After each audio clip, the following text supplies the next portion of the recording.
welcome back to the Hello. IMNerd Podcast, guys. I'm your host, Brayway, and I'm here with my co-host, Kenny, and also half of the gang from our Friendsgiving. So we got Anthony Simpson, who's a friend of the podcast and returning guest, and we also have Kenny's cousin and my friend, Nick Stango, also one of the top Melee players in the world, especially when he used to actively play all the time. I think like top 32 in the world. So we have these guys returning to the podcast, and we are basically doing a recap of our Friendsgiving experience since it was a whole weekend from Friday to Sunday.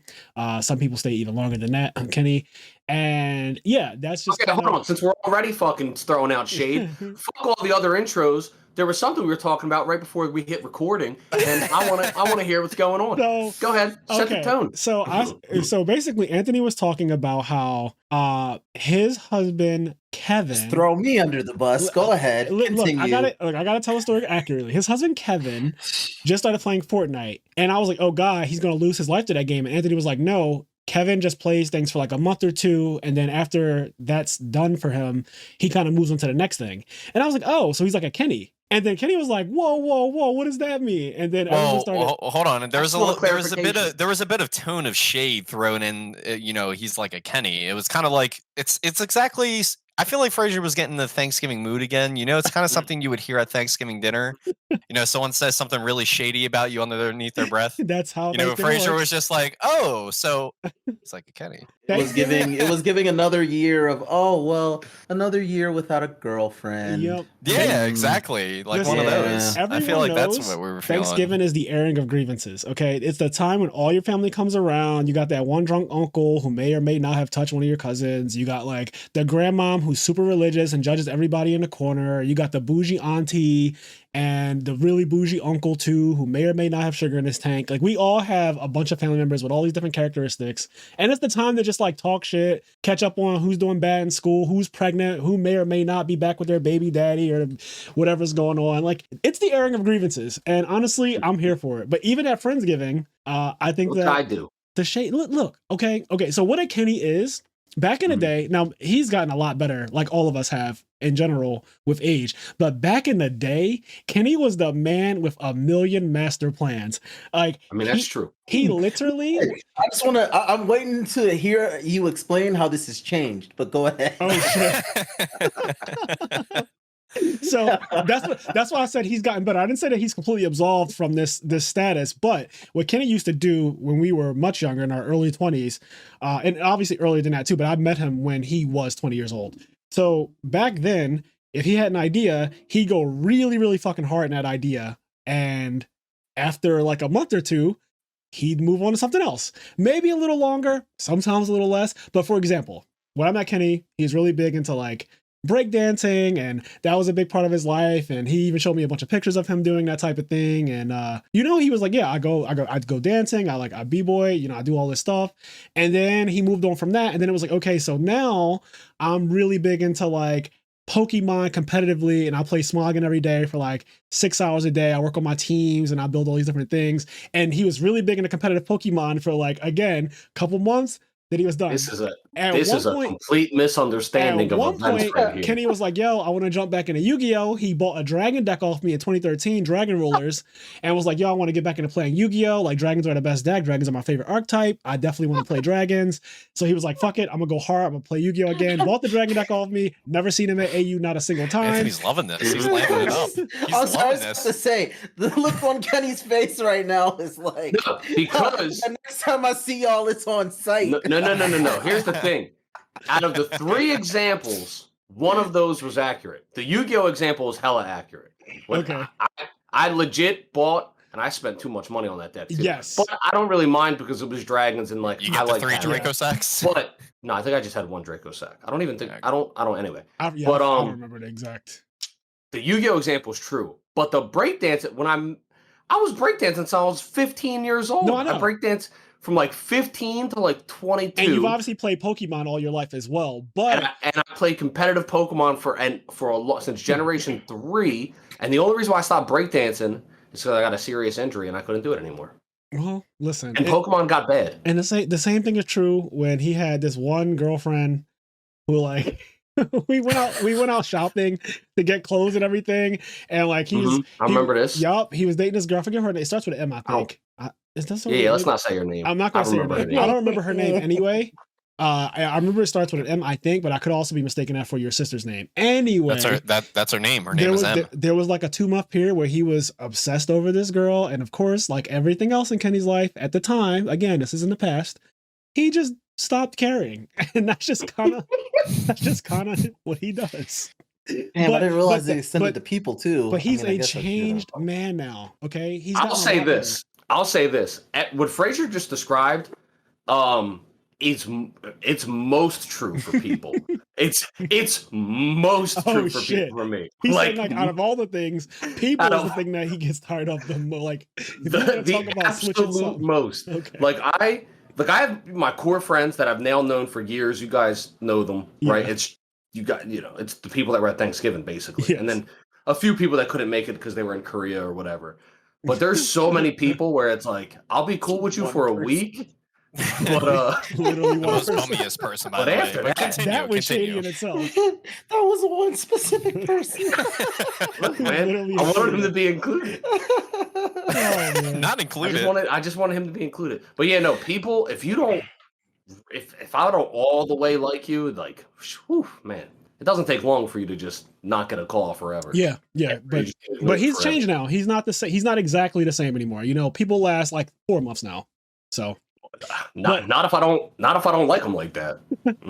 But you know what? We know what the truth is. Like I said, there's been a lot of growth in all of us because we started this podcast over a year ago now, which is so weird to think about. July 15th, 2021. And we are over 100 episodes. And I'm still doing it. We consistently. I didn't move on. 2 episodes a week, an extra episode every month. Like we have somehow managed to get every episode recorded that we needed to, including double recording some episodes because of audio problems. Even if those episodes were 3 hours long, like we've been through a lot, and Kenny has stuck with it and has never given up on it. And I am really appreciative of that. So, shout out to Kenny. We're just waiting for the day where Kenny just hits the. Fraser, I can't do the podcast tonight. I'm doing a lot of research into day trading. I'm going to become a day trader. Yo, that's the number one. Recently, I was scared that he was going to go full ham with like day trading and because all of us as a group got into. Trading. I know day trading is wild, but all of us as a group collectively got into just investing. Like we all were looking into investing and stuff like that. This all happened in the last like year or two. And we even created a Discord group and everything like that. And Kenny was definitely the person that was going the absolute hardest. He was like, yo, there's like programs that you can get and like all this stuff. And I was really excited. I was like, yo, this is something that I like because I live in a business world. Like this is the world that I live in. And I like investing. I show my portfolio to people. Like I let people know what I buy. And I'm not a financial advisor, but it's something that he seemed to be very adamant about. And, the market is fucking absolutely crashing right now, which is a great time to buy, but that's neither here nor there. But yeah, Kenny likes to do multiple things. The man with a million master plans. And honestly, you need someone like that around because otherwise life is kind of boring. So there you have it. Anyways, you see how he put a nice little twist on it, Kenny? Don't feel bad, champ. I don't know. I can't tell. I can't tell if I was just insulted for 15 minutes or if I was praised or if it was a mix of both. That is the beauty of the way I speak. I tend to do that. But anyways, we had an awesome Friendsgiving over this past weekend, and Anthony hosted it. Y'all had an awesome. No, I'm kidding. Well, Anthony had to cook. So that honestly, I'm not a cook. For 20 people? It was at least 20 people. At least 20 different human beings came in and out of your apartment at some point that weekend. So yeah, you definitely cooked. It was definitely a lot of peoples. You definitely cooked for a lot of people. But you like legitimately enjoy cooking, right? Like that's why you've gotten so good at it and practiced it and researched it. But it gets to the point where your feet are literally on fire, and you were doing it for like 3 days straight at one point. At that point, and you're like, do I really fuck with these people like that? There's a lot of prep work that goes into it. A lot of service work goes into it. Also, just hosting. I think you had like 8 people that do not live in your residence in your apartment that weekend, just kind of like staying there, right? So, I mean, 7 of us came in Ubers that day, like on Friday. I know there were 7 of us because we got an Uber with 4 people and an Uber with 3 people. So at least 7 people off the bat, just invading your space. Like you live in New York. Your apartment's actually, so this is my first time being at Anthony's house. Your apartment's actually fucking big for what people usually say about New York residences in general. Yes, for a New Yorker, I have a big apartment. Yes, like your apartment is huge. Mr. Like, Simpson has a grand royal home. It's really nice. Home. It's two bedrooms, nice. 2 bathrooms. You know, I usually like. You like if we ever go to. Normally, you don't hear the word two when you think of New York living. The word two. No. Two. Yeah, actually, I'm in the second bedroom right now. I'm in the office. See, two is. Usually when I go to a friend's place, you know, I'm like, oh, where's your second? Oh, you only have. Wow, that is just. So you hear the condescending voice? Oh, you only have one? I'm so sorry. This is like when Ant. This is like when we thought Ant was our friend and we were hanging out, and he was like, "I gotta go. I have real work to do," and just fucking left us. Damn. I will say, as far as Anthony's cooking goes, I was skeptical, as I always am with people when it comes to food. But I am pleased to say that his food is some of the best I've had, especially his mac and cheese is top 2 mac and cheese I've ever had in my life. It's not even close. Like, honestly, number 1 and number 2. Number 1 is by my childhood best friend's mother, who is literally double Anthony's age. And I've been eating it since I was a child. He's competing with someone who's from down south, who has like an ancient old recipe that no one else has, and it's fucking insane. That's who he's in competition with. That is the only other person. An elderly black woman. I know my next target is. Yes, right. You are in competition only with an elderly black woman who has been cooking her entire life and has literally double your age, if not more than that. She's been making mac and cheese since the Prohibition. Yes. So that is your only competition. Literally. Shit. And honestly, like, because I always believe that tomorrow is better than today. Like, I'm a believer. I'm just an optimistic person in general. Like, when people talk about time travel, a funny thing. Black people can't go back too far. And obviously, like, if I had a time machine, look, I'm not trying to go back. Like, I'm not going back. You have the ability to travel through time, like, in one direction. Yes, I can travel in one direction. It depends on because you can't go back too far, or you have to go back really far. Yes. You guys go back to Egypt. Yeah. You guys go back to Egypt. You're on top. I don't even want to do that though. I honestly don't. I like having an iPhone. So anyway, yeah, Frazier is literally going to see his iPhone like phase away from his hand, no and signal. He's just going to be like, "Yeah, no, I'm done." Yeah. So I always think that tomorrow is better than today, and what I'm saying is, I think that like the new generation typically is going to do things. They're going to refine the recipes and make things better than they were. New flavors are being discovered, new palettes for your tongue to feast on. And so Anthony, whatever the fuck he did in that kitchen, making a roux and like all the different cheeses. At one point I was like, is there mozzarella in this? Oh my God, that mac and cheese, when you took a scoop of it, I was one of the first people to get a scoop. When you take a scoop of it, it literally, like a slice of pizza, like a slice of good pizza. Let me be careful here. Like a slice of good pizza, the cheese like pulls apart on the spoon, and it is a beautiful thing to watch. I've never really seen mac and cheese do that, so I will say that was the first time I ever seen mac and cheese be so cheesy and so nice that when you get a scoop of it, the cheese literally sits in a pan and like pulls apart as you lift it out. It is. I want to say so there's something that some people complained about it. And it's something that I like, and I know that it necessarily wasn't on purpose, although I think it is on purpose because I know that every time Aunt makes mac and cheese, this happens. But some people said it was too smoky, and I personally enjoyed the fact that it was smoky. I thought that it made it better. Like, I liked it. I liked the fact that it was smoky. I also knew it was going to be smoky because Aunt doesn't cook without smoking his apartment out. It's just the way it is. It just, the fire alarm kind of agree. Was having a hoot. Yeah, we're gonna take him out. I guess we die of carbon monoxide poisoning, and then it just happens. Yeah. But I didn't mean for it to be that smoky. I didn't. It wasn't supposed to be like that because it wasn't intended. But it was still good. But I like the flavor. I do in general. I don't mind my food being smoky. I know that the fire detector went off a couple times, but nothing was burned or anything like that.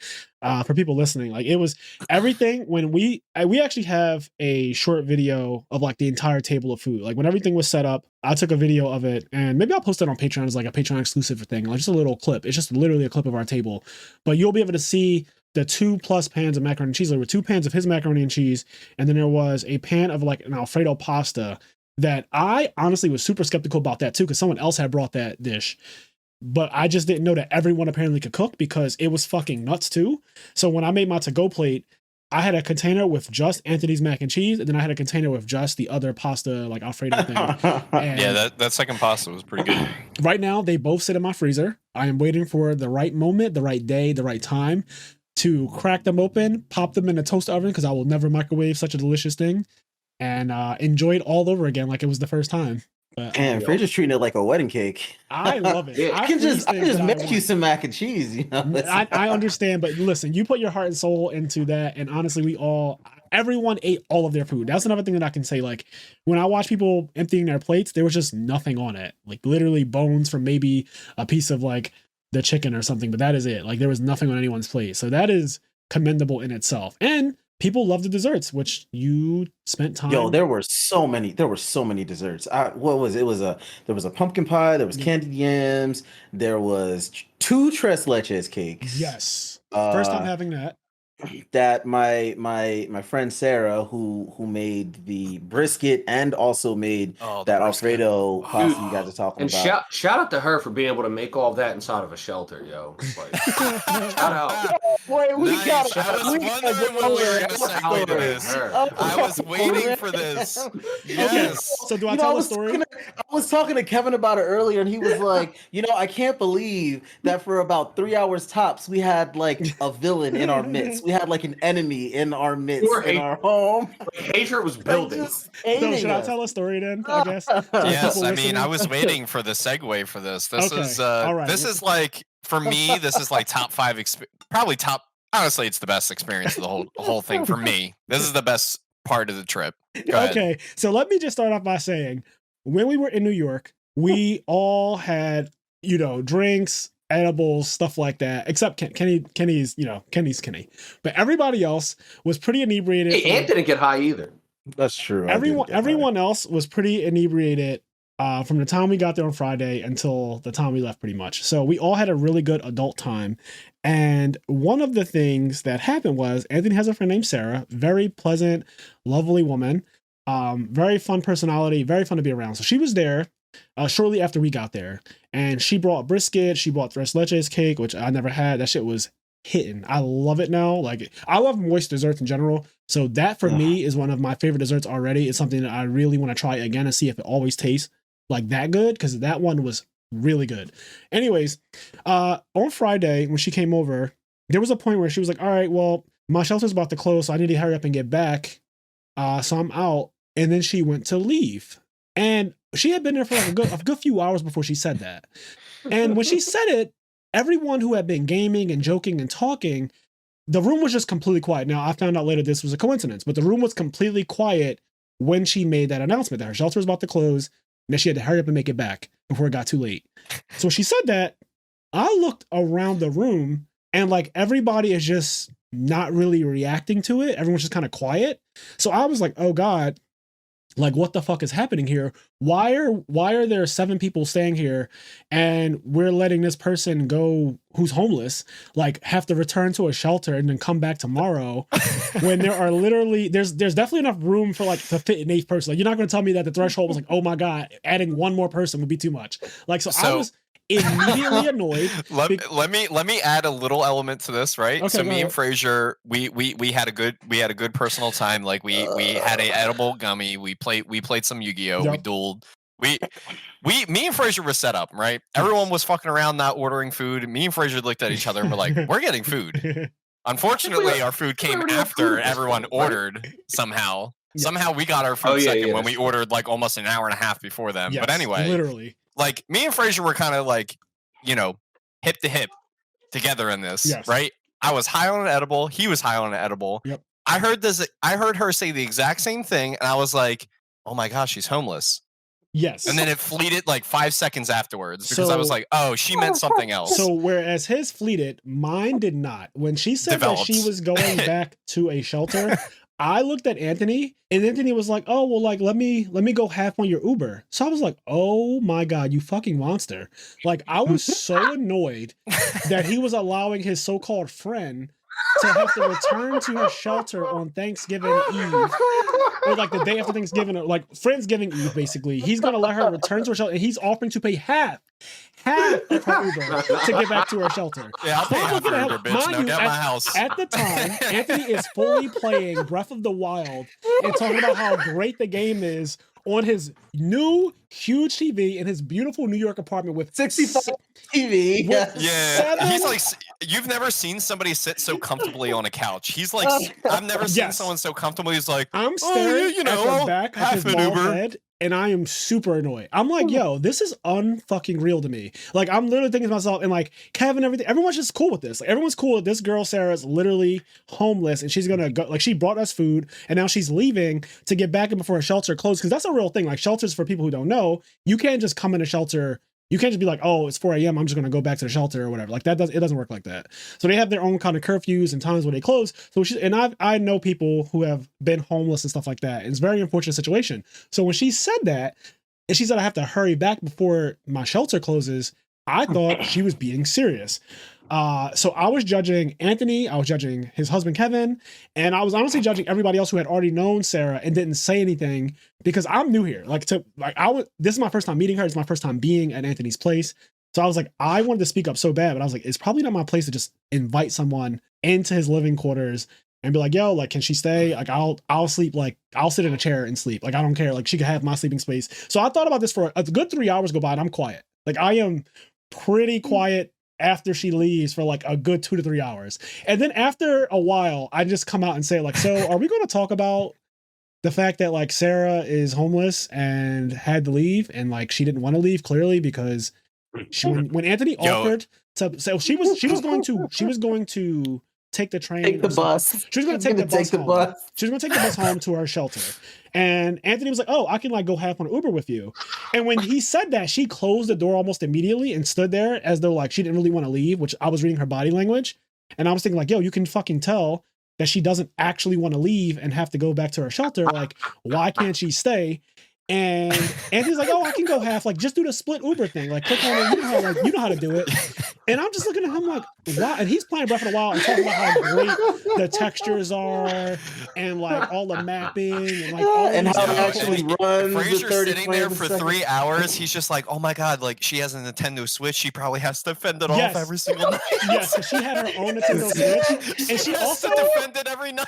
The other thing about it was that she had several bags. She had several bags with her. So I was like, yeah, she carries her whole life with her, because I know, again, I know people who are actually homeless, and they tend to carry all of their personal belongings with them, because you can't leave it at a shelter. It'll be missing when you get back. So I saw all her bags, and mind you, I didn't notice anything about her person as far as like the way she looked or like her items and stuff like that until she was ready to leave.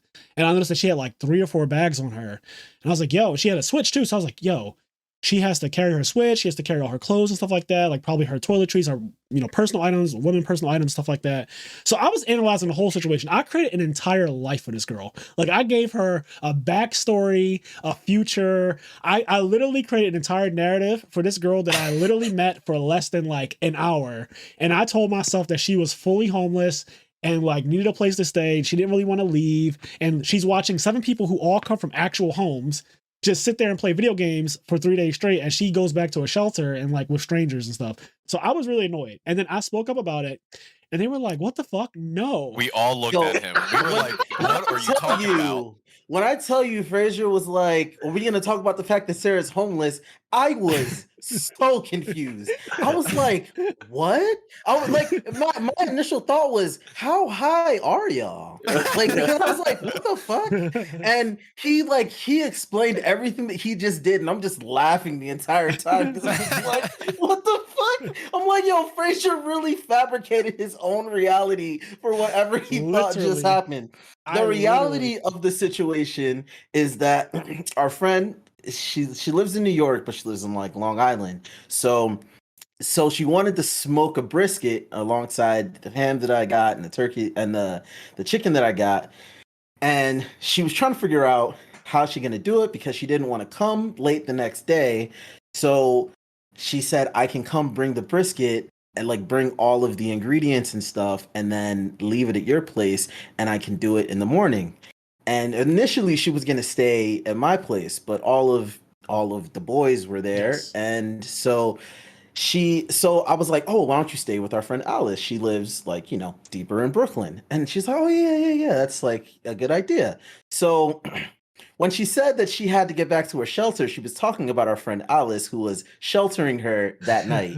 And our friend Alice, she's an early riser, like early sleeper. So, like she couldn't go super late. So that's what she meant. And all the bags that she brought was all of the shit that she was preparing. So it's kind of hilarious that Fraser, it just works so perfectly. It's just like, I always think about how like it was me. I was like, oh, she's homeless. And then like, 3 seconds later, I'm like, oh no, she meant something else. And Fraser silently next to me is like, oh my God, her Nintendo Switch like makes her a target every single night. Yep. Like, she's fighting homeless people. She's got to carry her whole bags. Anthony's a piece of shit. I'm gonna get him. I was so annoyed with everybody that collectively sat there in silence who knew this girl prior to me meeting her and just decided that it was okay that she would go out in the night because it was nighttime. And at best, she was going to get half off on her Uber. Like, I was super annoyed Yo, and so, like, I asked Rachel, I was like, so how long have you been sitting there thinking about this? And he was like, well, since she left a few hours ago. And I was like, so for like 3 hours, you were sitting there thinking that me and my husband, Kevin, were the worst people on, like, in New York. Like, it's Thanksgiving and you just sent someone back to their shelter in a half-off Uber. She used one word, and that word ruined me. Now, granted, that shit's setting you spiraling. The edible, definitely. I'm okay. For people who don't know, I'm already an overthinker. Like, I am an overthinker. If you know me in any capacity, you probably know that about me. I mean, if you just watch me play Yu-Gi-Oh! For God's sakes, you know I'm an overthinker. I am just an overthinker by nature. Adding an edible to that makes me like way more of an overthinker than I ever thought I could be. And that shit just had my mind thinking so many scenarios. I told him at one point, because Stengo was like, well, I kind of feel like I can handle another one. And I said, no, I know my limits. Like, I know if I have one, 5 milligrams is enough. I know that's like super bitch made. But for me, that is enough. I got them in California. They're legal in California and New York. It's like they have dispensaries. It's no big deal. But I was like, 5 milligrams is literally as high as I can go before I start to get outrageous paranoia. And once I get the paranoia, I will think that, and I said this out loud, I was like, I will think that everyone in this room is trying to kill me.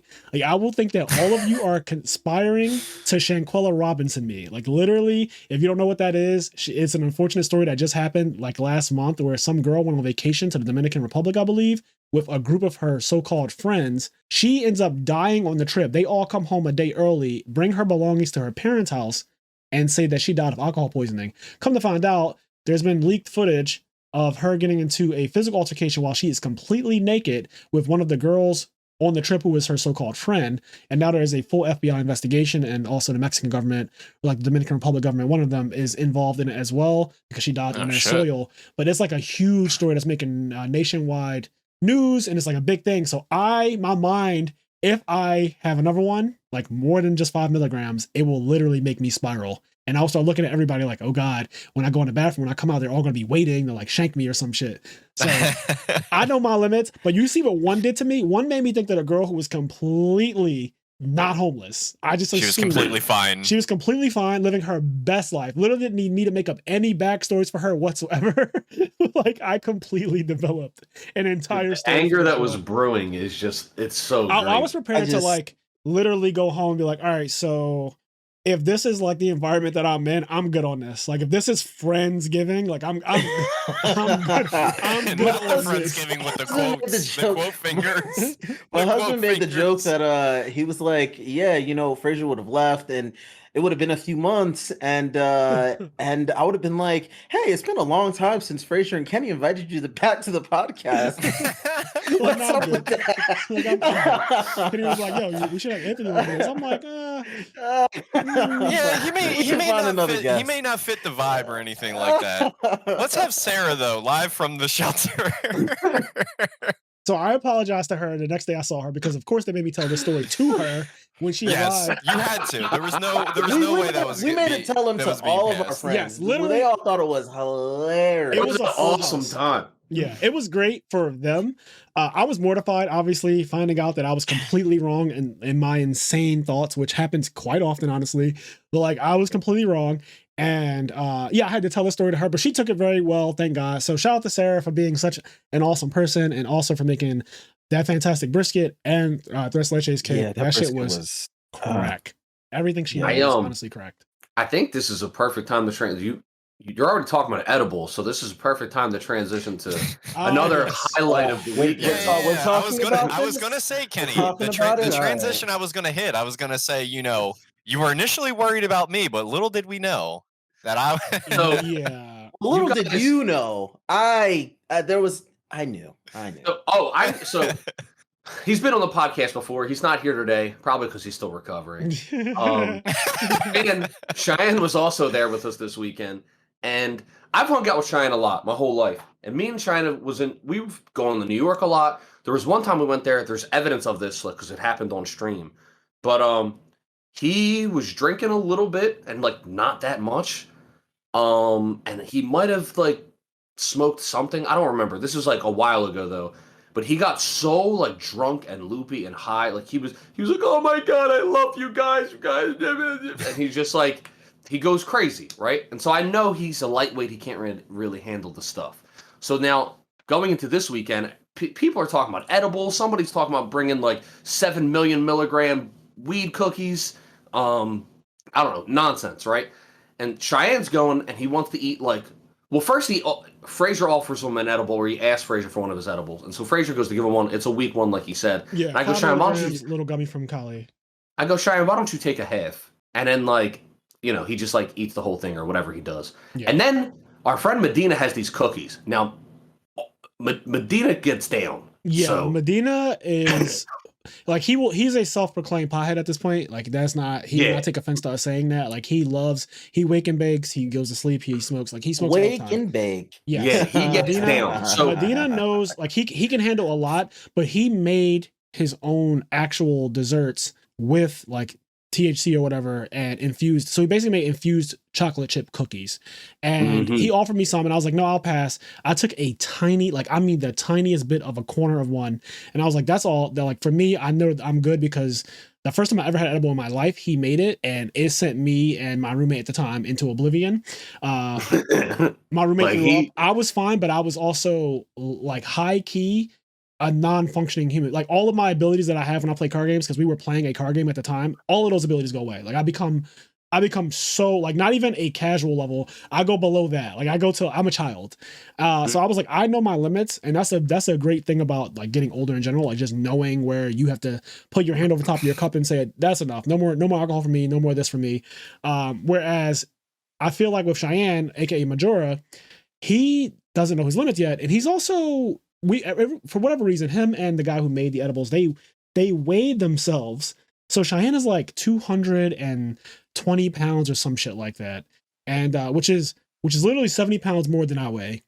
And I was telling him, I said, listen, even though you weigh more, you should still take it easy because you don't have a tolerance at all. Like the reason why edibles affect me so strongly is because I don't have a tolerance. I don't smoke, and I don't actually do edibles unless it's some crazy social gathering like Thanksgiving, or if I'm on like a trip to YCS Pasadena, like something like that. It has to be an event. Like I won't just pop one when I'm in my room alone. And you do it, and even that you do it more than he does. Like now, occasionally, that's the thing. Like, I've had edibles literally. In my entire life, on one hand, I can count. Like literally, in New York was the 5th time I've ever had. Yeah, he's never had an edible. He's gotten high before, but he's never had an edible. And they affect you very. He was going to take a whole cookie. And now I knew these cookies were the devil. I knew there was Diablo because in these cookies. You don't know the actual THC content. How strong they are, because the person making them, one, he has a tolerance that is out of this world. He said that he could eat like 4 of them before they do anything to him, which is fucking crazy. Because if I ate one of them, I would go to the ER if I ate one. If I ate one whole cookie,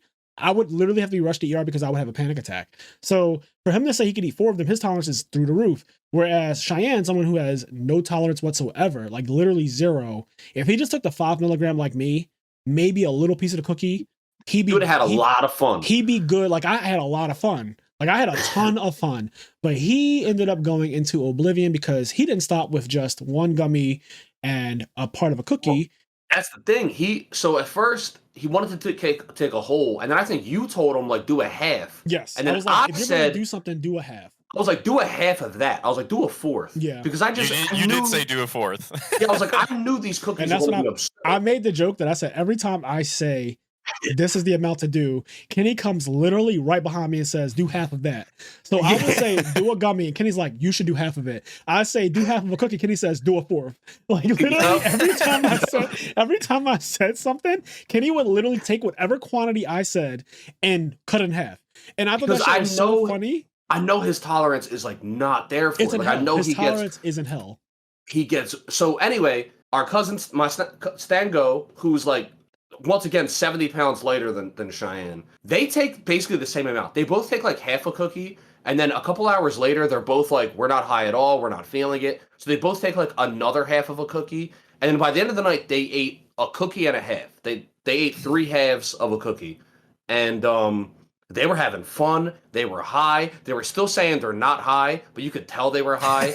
We were really high. You know what was funny too? Because gearing up to it, I was like, okay, I took my half of the cookie and I was like, well, I'm not feeling anything yet. So I was thinking about taking another one. I just clapped my hands together. I'm like, man, this is bullshit. I know this is exactly how it always goes. I'm not feeling it. I got to take more. And then you're in the shadow realm. Yep.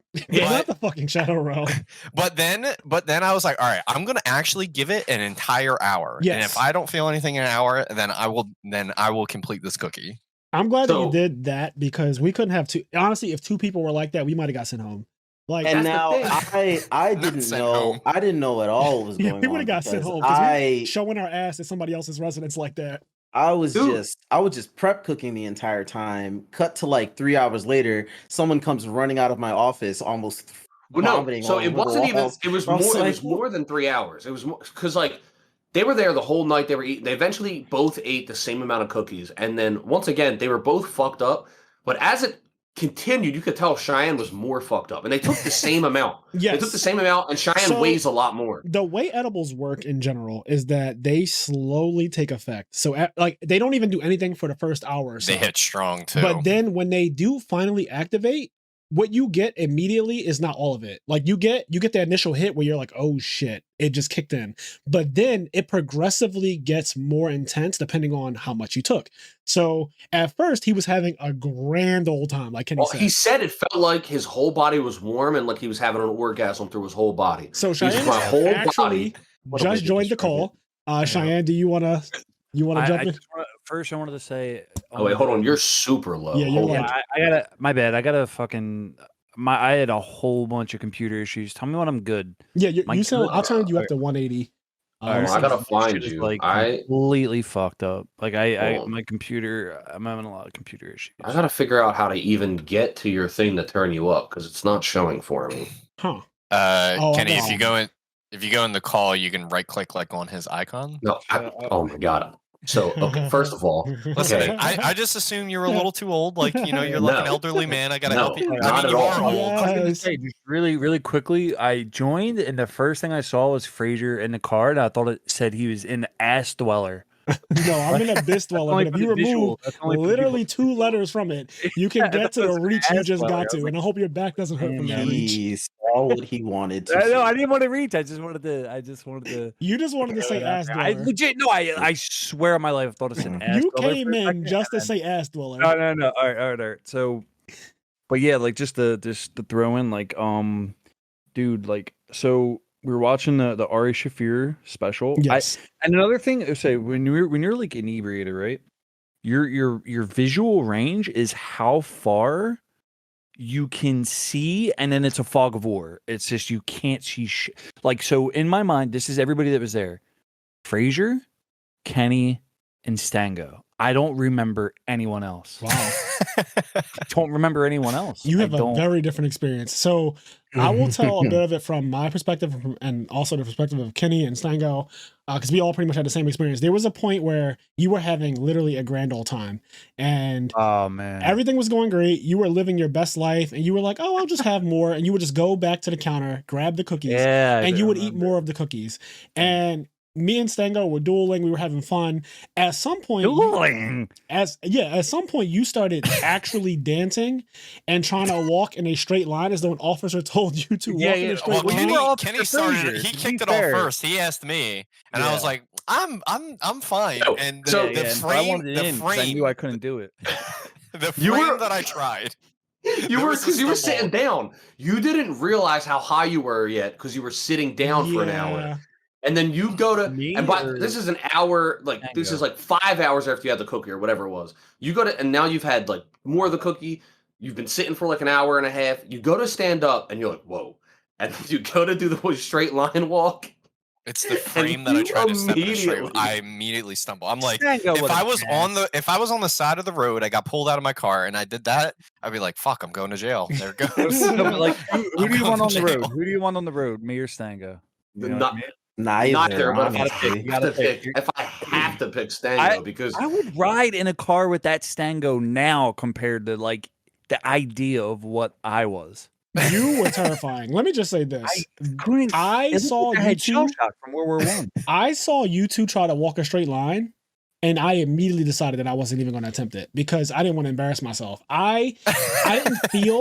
You guys noticed I didn't even try, right? I didn't feel like I was that tore up. I was in my right state of mind outside of assuming someone was homeless. So for me, I was pretty fine, but I looked at what you guys were doing with the straight line nonsense and how you guys literally could not do it. And it just made me think, like, I want to try it so bad because I just want to be like, oh, I'm fine. But why do you want to jump in? But then I was like, if I'm not fine, I don't want the embarrassment of not being fine. Oh man. I mean, I felt embarrassed, but that was only after the fact. Now I'm good with it. But of course. Well, at the time, we were having a lot of fun. You were having a lot of fun walking that fake straight line. Like you. See, the thing is, I've had some bad experiences with alcohol and stuff. There's like certain alcohols that I feel like I'm probably allergic to that actually make me sick, where like I kind of vomit.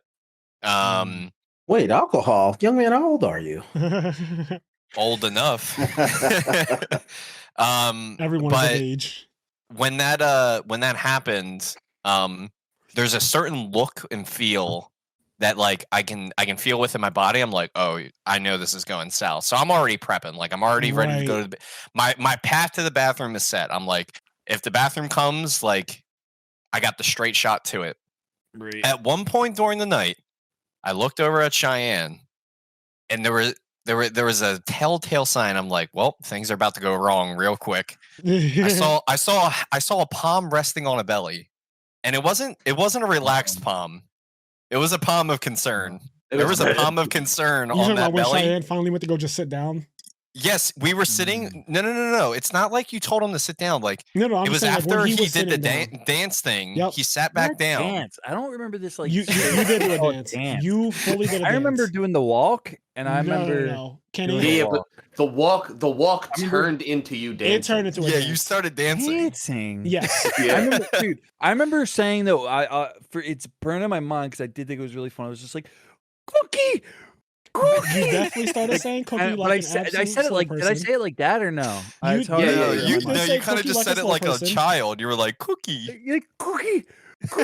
But I said it with like a fever, like a cookie. There was a point where you eventually did sit on a couch and you got extremely quiet, okay? And I think I looked over. I saw the concerned palm.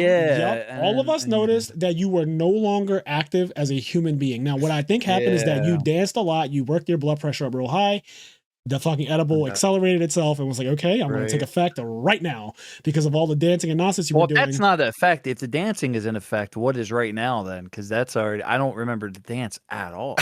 Well, I'm talking Officer about Frazier. I remember Officer Frazier walk when Frazier said, you're going to jail for what happened? So basically where it all really goes bad is at some point you go to bed, I guess. And like you're gone. Hold on, wait. Let me insert before that because I want to go back to the couch. We haven't really talked about what happened on the couch because this is important. He was on the edge of the couch, right? He was in the corner of the couch. Yeah. And he was really quiet while everyone else is talking, laughing, doing whatever they're doing. Palm. At one point, he looks back at us and says, "I'm really fucked up." And do you remember that, Kenny? Like he just was like announced it was self-awareness. He just said like I'm really and there was like a palm on the forehead, like rubbing the head. I was like, oh, he's done. How he could feel like the energy moving up and down his body. Like he was like, oh, it's like this thing. So real quick, there was there was a minute. I don't know if like I don't do edibles. I don't really drink or smoke or anything. There was a period of about. You don't know how long, so don't even try to put it in real time. No. I'm serious. You don't know how long. 10 minutes. Sure. An arbitrary number, sure. Oh, hold on. It was about 10 minutes. Okay. It's specific, but just hear me out. Listen. Where it felt like I jizzed out of my face. Like you know that feeling. Hold on, you know that feeling. What is that? No, I don't know that feeling. How do I comprehend that? This is what he's saying. He's saying, you know what it feels like when you have an orgasm? He's saying it felt like that in his pores. But I don't know what that feels like. No, I don't. The answer is conceptualize it. The answer is definitely no. Like imagine having a billion penises and they all come at the same time. But also, you know when you bust a nut and like you feel that warmth for like a few seconds, like that real intense warmth. I felt that coming out of my cheeks and my nose and like my face for 10 minutes. For like 10 minutes. That sounds intense. That sounds too much. I was just smiling. I was like, I don't care about this. At that point, Cheyenne was like, I'm gonna do this once a day. No, I was like, it scared me because I see how people do this. Like that's how people become like crackheads and shit. They're like, oh man, I want that face not nut. off the weed. Yes, but go off the semen warmth. Not his gateway not drug. off of THC. His gateway experience. But seriously, like not it was weed, like, the crackhead. it was about 10 minutes, I think, and then the rest is just history. Where I do Officer Frazier's walk, or Frazier sent me to jail for like 7 years for like a DUI. Yeah, for sure. A little baby in a pram. So after the couch incident, your mic still sucks, by the way, just as a side. Yeah, his mic sucks, but I can hear him at 180, and luckily the audio version of this podcast, I think we have that magic master thing that'll level it out. But I think after the couch incident where you literally, how about now? Better? Yeah, you're fine. After the couch incident where you literally just said to us like, I am so fucked up, you got up and you were like, oh, I don't feel good. And all of us just kind of looked, and me and Stengel looked at each other and was like, because I was scared that you were going to start doing like, I need to go to the hospital or I'm about to throw up vibes. Because that's always bad. Somebody thinks they need to go to the hospital. I said this thing. I said, well, there's nothing that the hospital could do for him. Like, exactly. You're fucked. Yeah, there's no Narcan or anything that they're going to give you. Narcan. Yeah, they can't give you anything to like take the THC high down. You just have to literally sleep it off. That's what they're going to tell you. And it'll be an expensive ass bill too, especially if you call an ambulance. I knew all this. Even at my worst, I was like, what the fuck are they going to do? Like, like they're going to tell you have to sleep it off. This has happened to so many people who've taken too much of an edible and they get overly high and then they just start freaking out and then they want to come to the emergency room and be like, hey, inject me with an IV that'll make me normal again. It doesn't work like that. Right. So I was glad that you did not resort to. Because I knew that like if we were doing like heroin, I'd be like, oh yeah, maybe I should go get some Narcan. Yeah, probably heroin. Yeah, but like we're doing like because I know I've seen enough movies where it's like, dude, we just gotta sleep it off, man. So, just because we're live, right? We're live. I mean, I wish my fucking mic had a good quality because I want to. No, you're good. You're good. But it was honestly I shit fine until I shit my pants. And I didn't want to tell Aunt because I was so like, I had to Wait, pause. I actually knew about this, so it wasn't hidden from me. Okay, this is my first time hearing of this. What? Just pause for a second. It was hold on, wait. I just like how the way you weren't talking. You were just saying like you stuck that in there. Shit my pants. Like, I'm excited about it. You stuck that in there. That was it. I'm excited about it. It's something I haven't done in a while. I figured I'd try it out. Yo, Anthony looks so unamused. Don't just say it like it's a fucking walk in the park. Don't say it like, oh, I haven't done it in a while. Because it was something. It was an experience to share with the boys. I shit my pants. You did not share it with us. This is my first time hearing it. Well, no, I you were gone. How could I share it with a man that's not there? You know, what am I going to call you on the phone? He shit his pants on the last day is when he shit his pants. Yeah, so it was like we'll get there eventually, but like the gurgle, I had a big gurgle fart, and then it wasn't a gurgle fart. It was a shark. Okay. Shark. Where did this happen? It was when we were sitting at your table. It was when you were playing Pokemon. Oh, and nice. then it was where I got the shower. So you know when I got shit the shower? Your pants at my table? Yeah, and I kind of did the smudge on the table to like get it off me. No. People so look, who are real never quick, invited to Friendsgiving again. No, but listen. I just wait. I just want to interject. Remember the last episode where I ended and Frazier was like, "Oh, we're not going to be podcasting for a little while until we get back because we're going to Friendsgiving. Yep. And we'll have the Friendsgiving post episode." And remember, I said, "Yeah, and I can tell you guys how they ruined my living space." Well, listen.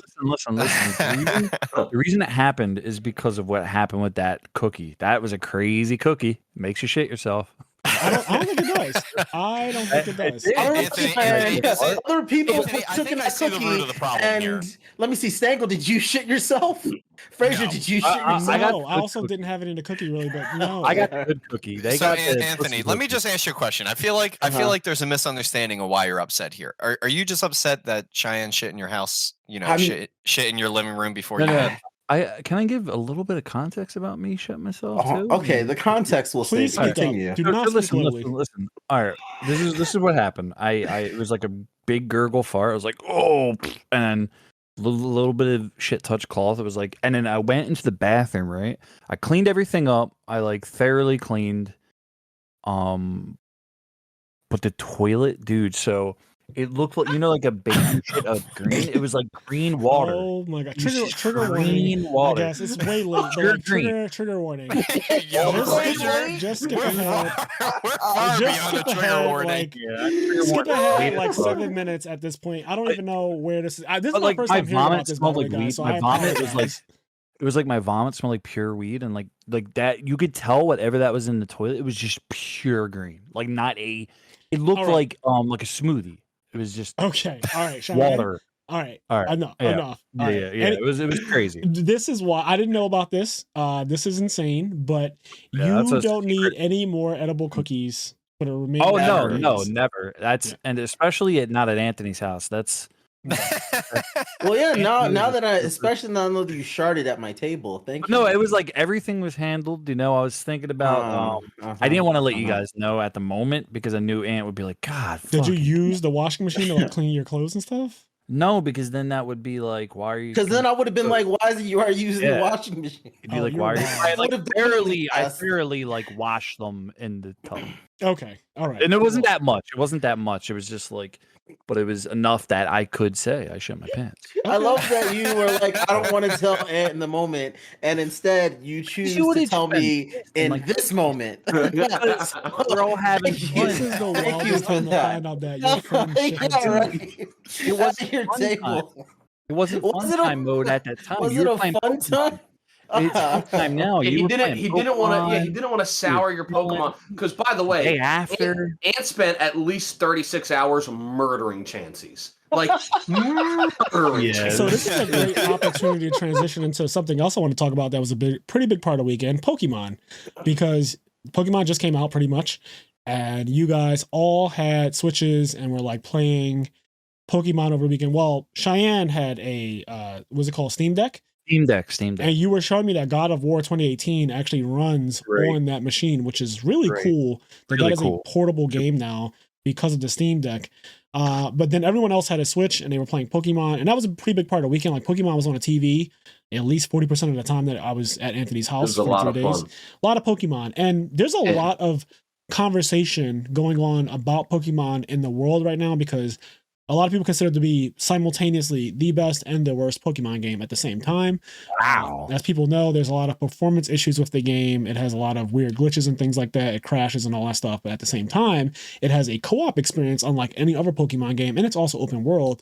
So it has good things and bad things. And I just want to get the experiences from you guys who have been actually playing the game. Oh, the game's awesome. The game is one of the best Pokemon games ever made, period. It's so good. The performance of the game really brings that down, and that's all that hurts it. If the performance was just not what it is, everybody would love it. And I don't know. Right now, there's a lot of. What is your biggest gripe as far as performance goes? Because I don't know all of the issues that are actually going on with Pokemon. It's not one frame rate. It's frame rate. It's frame rate, but it's not consistent frame rate. It's not just that. It's like a combination of things. Like the frame rate will stutter. There'll also I don't want to say amateur, but there's almost like amateur mistakes being made. Like, so for example, happens in every video game. When something is far away, it is rendered at a lower poly count. Yep. What that means is, let's say you have a basketball, right? Let's say there's a basketball. When the basketball's up close, it looks beautiful. It looks like a basketball.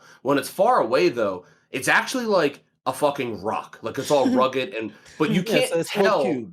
Yeah, you can't tell because of how far away it is. But like, it's like 7 triangles. It's not a circle at all. Like, that's how all video games work, right? I don't know why that's so funny to me, man. Go ahead. But what this Pokemon game does is it employs that method way too soon. Like, it employs that method when things are still in sight. Like, things are still close enough to see the change of poly count. And you're like, what the fuck? This is like way more comedic than I expected it to be. Like, the way you describe things is absurd. You just talking hyperbole. Like, you just fucking speaking When hyperbole. I was watching it, I honestly think they were like, fuck it, we'll make it a creative decision. Because, like, the Pokemon just pop into appearance. And I think it was, like, a decision that they were like, well, here, we can't render these fucking things. So let's just make them pop in and be like, woo, Fogavore, here he is. Woo, Pikachu. Like, it's in like, Pokemon's defense, and this is something that, in its defense, this is something that a lot of people don't consider. The game looks a lot worse than Breath of the Wild, Xenoblade 3, other games on the system that look way better and have a more stable frame rate. This is true. In Pokemon's defense, though, those games, and pretty much no open world game, renders 40 models on the screen at once. Like, the sheer amount of models that are on the screen is a lot. It doesn't excuse the performance, but it makes me understand, like, basically, with they made a smart decision making the graphics not super high fidelity. Having the graphics that they have is good, but they could have still optimized their performance. The performance could have been better and made the game run smoother and less frame. Like, it doesn't need to run at 60. Like, if it just ran at a stable 30. Is that what it's trying to run at 60? No, it's not even trying to run at 60. But it's hardly even trying to run at 30. Yeah. It is very consistently, from my experience of watching this weekend, it's running at like 25 to like at lowest 50. There's times where it's literally generous. Like, I'm surprised they don't put a fucking black and white filter on and you just hear like but they also do like a thing, fucking old. They do a lot of smart techniques to make your game run better. Like, for example, if you've ever played Monster Hunter Rise on the Nintendo Switch, some monsters, when they're in the distance, like the Ramombra, you'll see their wings flap in like frames. Yes. Like, you can see their wings flapping in a frame because they're in the distance, and like they just do that so that the game runs a bit better for the shit that's important. Personally, as far as presentation goes, I hate that technique. But for context, this is why I was playing Breath of the Wild when Fraser thought I sent my homeless friend to the shelter. Yes, to because I was like, I need to take a break and actually look at a pretty game. And so, like, all this homelessness, I need to play some games. And so in the Switch's defense, because I've seen a lot of people saying, oh, well, this is what happens when you put like a game that demands a lot on a shitty system like the Switch, which, like, yeah, the Switch is outdated, underpowered software, but Breath of the Wild looks gorgeous. Xenoblade Chronicles 3 looks gorgeous. Witcher 3 doesn't look as gorgeous on PC, but it still looks good. Also, right? Like, it still Xenoblade Chronicles 1, which is a Wii game. Xenoblade 1, which is a Nintendo Wii game, which, if you don't know, has the power of a GameCube. The Wii is just a repackaged GameCube. But yeah, Xenoblade 1 is a Wii game. It was remastered for the Switch, but still a Wii game. Looks, in terms of graphics, looks a lot better than Pokemon Scarlet and Violet. So I was just like, performs a lot better. I think the bread and butter. It's not the Switch's fault that Scarlet and Violet looks the way it does. That said, I have spent a solid like 40 hours killing Chanties. The game's amazing. The game, if you get past the performance, the game is amazing. It's fucking incredible. What about? Also, I've seen the Fire Evolution now. One part of the Pokemon weekend is that I'm further behind than everybody else. And I don't want to see any spoilers. Forced to stare at the ground while everyone was playing. I don't want spoilers.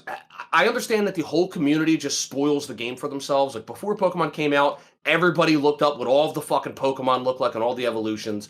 I didn't do that. I want to experience that as I experience it. So at one point, Ant was a homie. His fire starter was about to evolve, and he stopped it from evolving because he knew I didn't see it yet. But then like an hour later, it was evolving again, and he was like, "You're just gonna have to deal." And I was like, "You know what? That's fine. I respect it. No big deal." But then like the next day, I was playing Pokemon on the big screen, and Kevin, Ant's husband, comes over, and he's like, "Who's playing No!" And he takes my Switch That is not how he said of the dock, right? Takes my Switch. Fraser's not having. He's like, "That's not how he said it." But that was the like energy. That was the energy, though. That was the He energy. takes That was the my energy Switch for out sure. of the dock to put his Switch in so that he can play Pokemon on the big screen. And I was like, "Oh, great. I just have to not look up for the rest of the day because he's way And ahead he of had me." no remorse about that either. He was just like, "Yeah, you do. He Like, didn't yeah, care bitch. at all. Yeah, you do. You fucking I just do. had to You better walk look at around the with my ground. head down for hours. You better put your Like, white ass in the fucking ground." deal. He was like, "Look your white ass in the ground right now." He did But not anyway, care. I've seen the Fire Evolution, and I think he looks fucking amazing. Skeledirge, he's cool as hell. I do. I still not, think all the I do starters are ugly. not- Yeah, but, you I know, do not that's agree. me. I am actually hard disagree. I made a He's comment awesome. I made a comment this weekend at Anthony's house that they just don't make them like Gen 1 anymore, because I genuinely do feel like the original couple starters, like let's say all the way up to Gen like 4, they look so much better than these. I cannot get behind that Skeledirge thing. It looks clownish to me. It looks It does very look kind of clownish. It looks It's clown. just- Maybe that's the point though. Maybe it's supposed to be a circus, right? Because like one's a dancer, one's like a masquerade thing. Jesus, and died. Yeah, that really got him. That really got him. Because like So- it's kind They of do the thing that I talked about on our previous episode. It's supposed to be a circus. No, because like I'm starting to think about it now. That thing looks like a fucking clown. to What me. Fraser's saying, if you guys remember, we had an episode where we said they're all going to grow up and have jobs. Yep. They're going to be a tennis player, a cop, and a construction worker, That's right? what we said.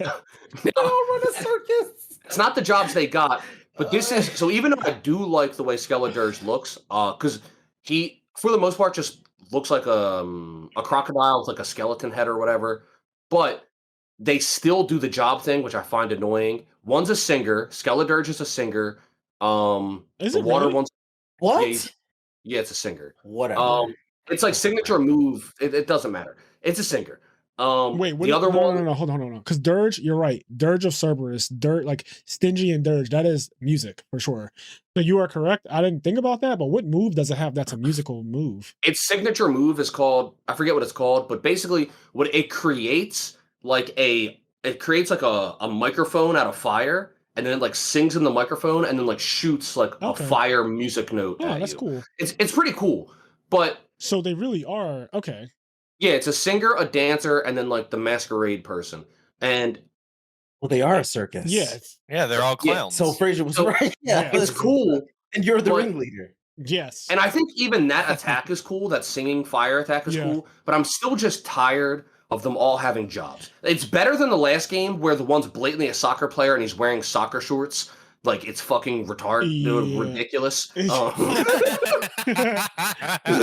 See, we can Kenny- talk about Kenny shitting got a- ourselves, but we can't use certain R words. Yeah, Uh, Kenny. He was, wait, he was wait, getting a this is- little. That was a 1999 slip. That was a Is this not? 1999 Is this slip. not Patreon? I think you get a little. That- bit that- more this was a knowledge. 1999 slip. This is I one of our apologize to regular everyone. episodes that's releasing. This is our first Oh, episode. in a week. YouTuber. Okay. That was Yeah, a yeah, slip. this'll be I on another thing. apologize. But it's fine. They know our hearts. But Yes, so they all have jobs again. I just and don't like the job thing. Like, I miss days when like you could just have a alligator who's simply an alligator and not Yeah. also a singer. Like you know what I mean? Like you could have the Yeah, I singer- like. Wait, I like wait. the good blue collar Pokemon. You know what I mean? I thought it was cool in what was that? X and Y. X and Y, Because where that was they the were. first time they did it. And Yeah, like, in yeah, that it was instance, cool it was because cool. they were classic like RPG classes. Yeah, well, I Chespin's like a the Black warrior Mage and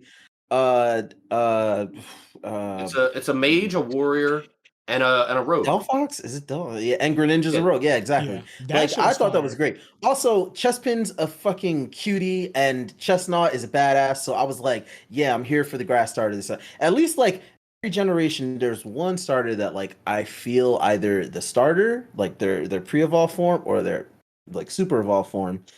And this time I felt nothing. And like I felt nothing for the starters. And like Kenny, I wouldn't have spoiled it for myself, but I was like, I don't like any of these starters because one's just a cat, one's a derpy looking I don't know, I thought alligator. his head was an apple. I didn't even and- know he was an alligator until he started evolving. I had no idea. and another is like a sassy duck, and I was like, Honestly, and so I was like, let me see if I like any of their evolved forms. Yeah. Maybe that will determine it. And I looked, and I was like, damn. I guess my starter is Smoliv.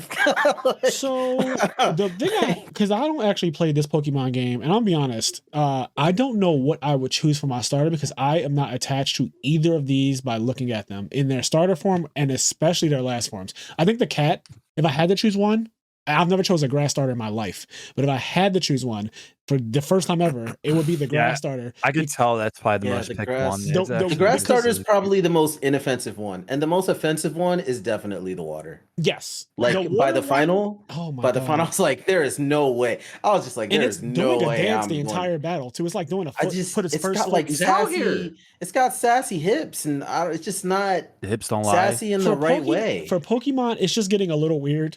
I don't like that last water starter is cursed to me. Like that shit. I've jerked off already to a couple of the new ones. Some of them get real sexy. Some of them get real sexy. But I do like the Masquerade one. What's the cat's last form called? It's like Masquerade or something. I don't remember. It's something like that. Can y'all stop with the dog? Stop. Masquerade. Yeah, I like the cat's last form. It actually looks pretty sinister in general. Like the cat. I don't know. The cat just evolves into something that looks really cool. Dude. Go ahead. All jokes aside, there's like a lizard Pokemon Nick was telling me about, and it's like it's just trying to be like a sexy lizard. It's like, why is this like talking about Salazzle? Yes. It's like, why is Salazzle's trying to be sexy? Yes. It's just like, why? Like it's like trying to seduce the players. Like, Salazzle is very offensive. Okay, isn't that I don't like it. That's not new, right? That is disgusting. No, it's from that's what I mean, though. I'm about to say, you I know remember somebody. That Pokemon. You know there's. Oh yeah, this is like a. Salazzle's definitely offensive. Nothing against that. Nothing against. Everybody's got their own kink. I don't care. Everybody has their kink. That's fine. But Salazzle, I don't like. Listen, that's what Kenny says. But for me, the furry's got to go. No, right? You're nuts. Everybody's got their thing. It's fine. But I don't like a game that, arguably, right? It's made for kids, right? That's the whole point. It so blatantly has a character design that is like, hey, if you're a fairy, jerk off to this. Like, it's real weird. Yes, it's definitely very weird, especially as well, just in general, because Salazzle, I think, is like one of the few Pokemon that only has females. There's no male Salazzles. Well, yeah, because the Salandit is really. Yeah, so Salandit is its first form, and it comes in both female and male. But the male Salandits can't evolve. Only the female Salandits can evolve. Wow. So it's just like I remember like the Pokedex gives like a reason for it, but it's still just like, why does the evolved form have fuck me eyes? So, dude, so I was curious about this. Though. That this thing mates with the first form is what happens? Yeah. Okay, I'm just making sure. Like it. So I was like, Nick told me about this. He's like, yo, so there's like this sexy Pokemon. I was like, what the fuck are you talking about? This Pokemon is a weird ass Pokemon. Man. I'm staring at the picture of it. It's real weird. And he showed it to me. He showed it to me, and I was like, that is the weirdest Pokemon. And I was like, and right now, sexualized, like not even reaching. I was like, I need to look up and see how many entries there are on Rule 34. And I was like, let's take a guess. So everybody have a quick guess. Everybody have a quick guess though. What do you guys? How many? Just say it. We're not doing the whole. We're not doing this. Is a podcast. All right. I think there's 2,500 entries. That's probably undershooting. My guess was like because a lot of people listening don't know what you're even talking just about. Like porn entries on a porn site. Okay. So my guess I think was like 100. Or like, and there are 2,000 porn entries for Salazzle alone. Entries of this fucking lizard abomination. I'm also just gonna throw it out there. I would say that's even undershooting it. There's probably just so much more than that. Yeah, that's just that one. That was. Let's move on from it though, because that's a weird thing. Yeah. I never want to look at that thing ever again in my life. The weekend was dope. Scarlet and Violet's really fun. It is. So I really hope. I want to hear what you guys, because I want to talk about Pokemon quite a bit.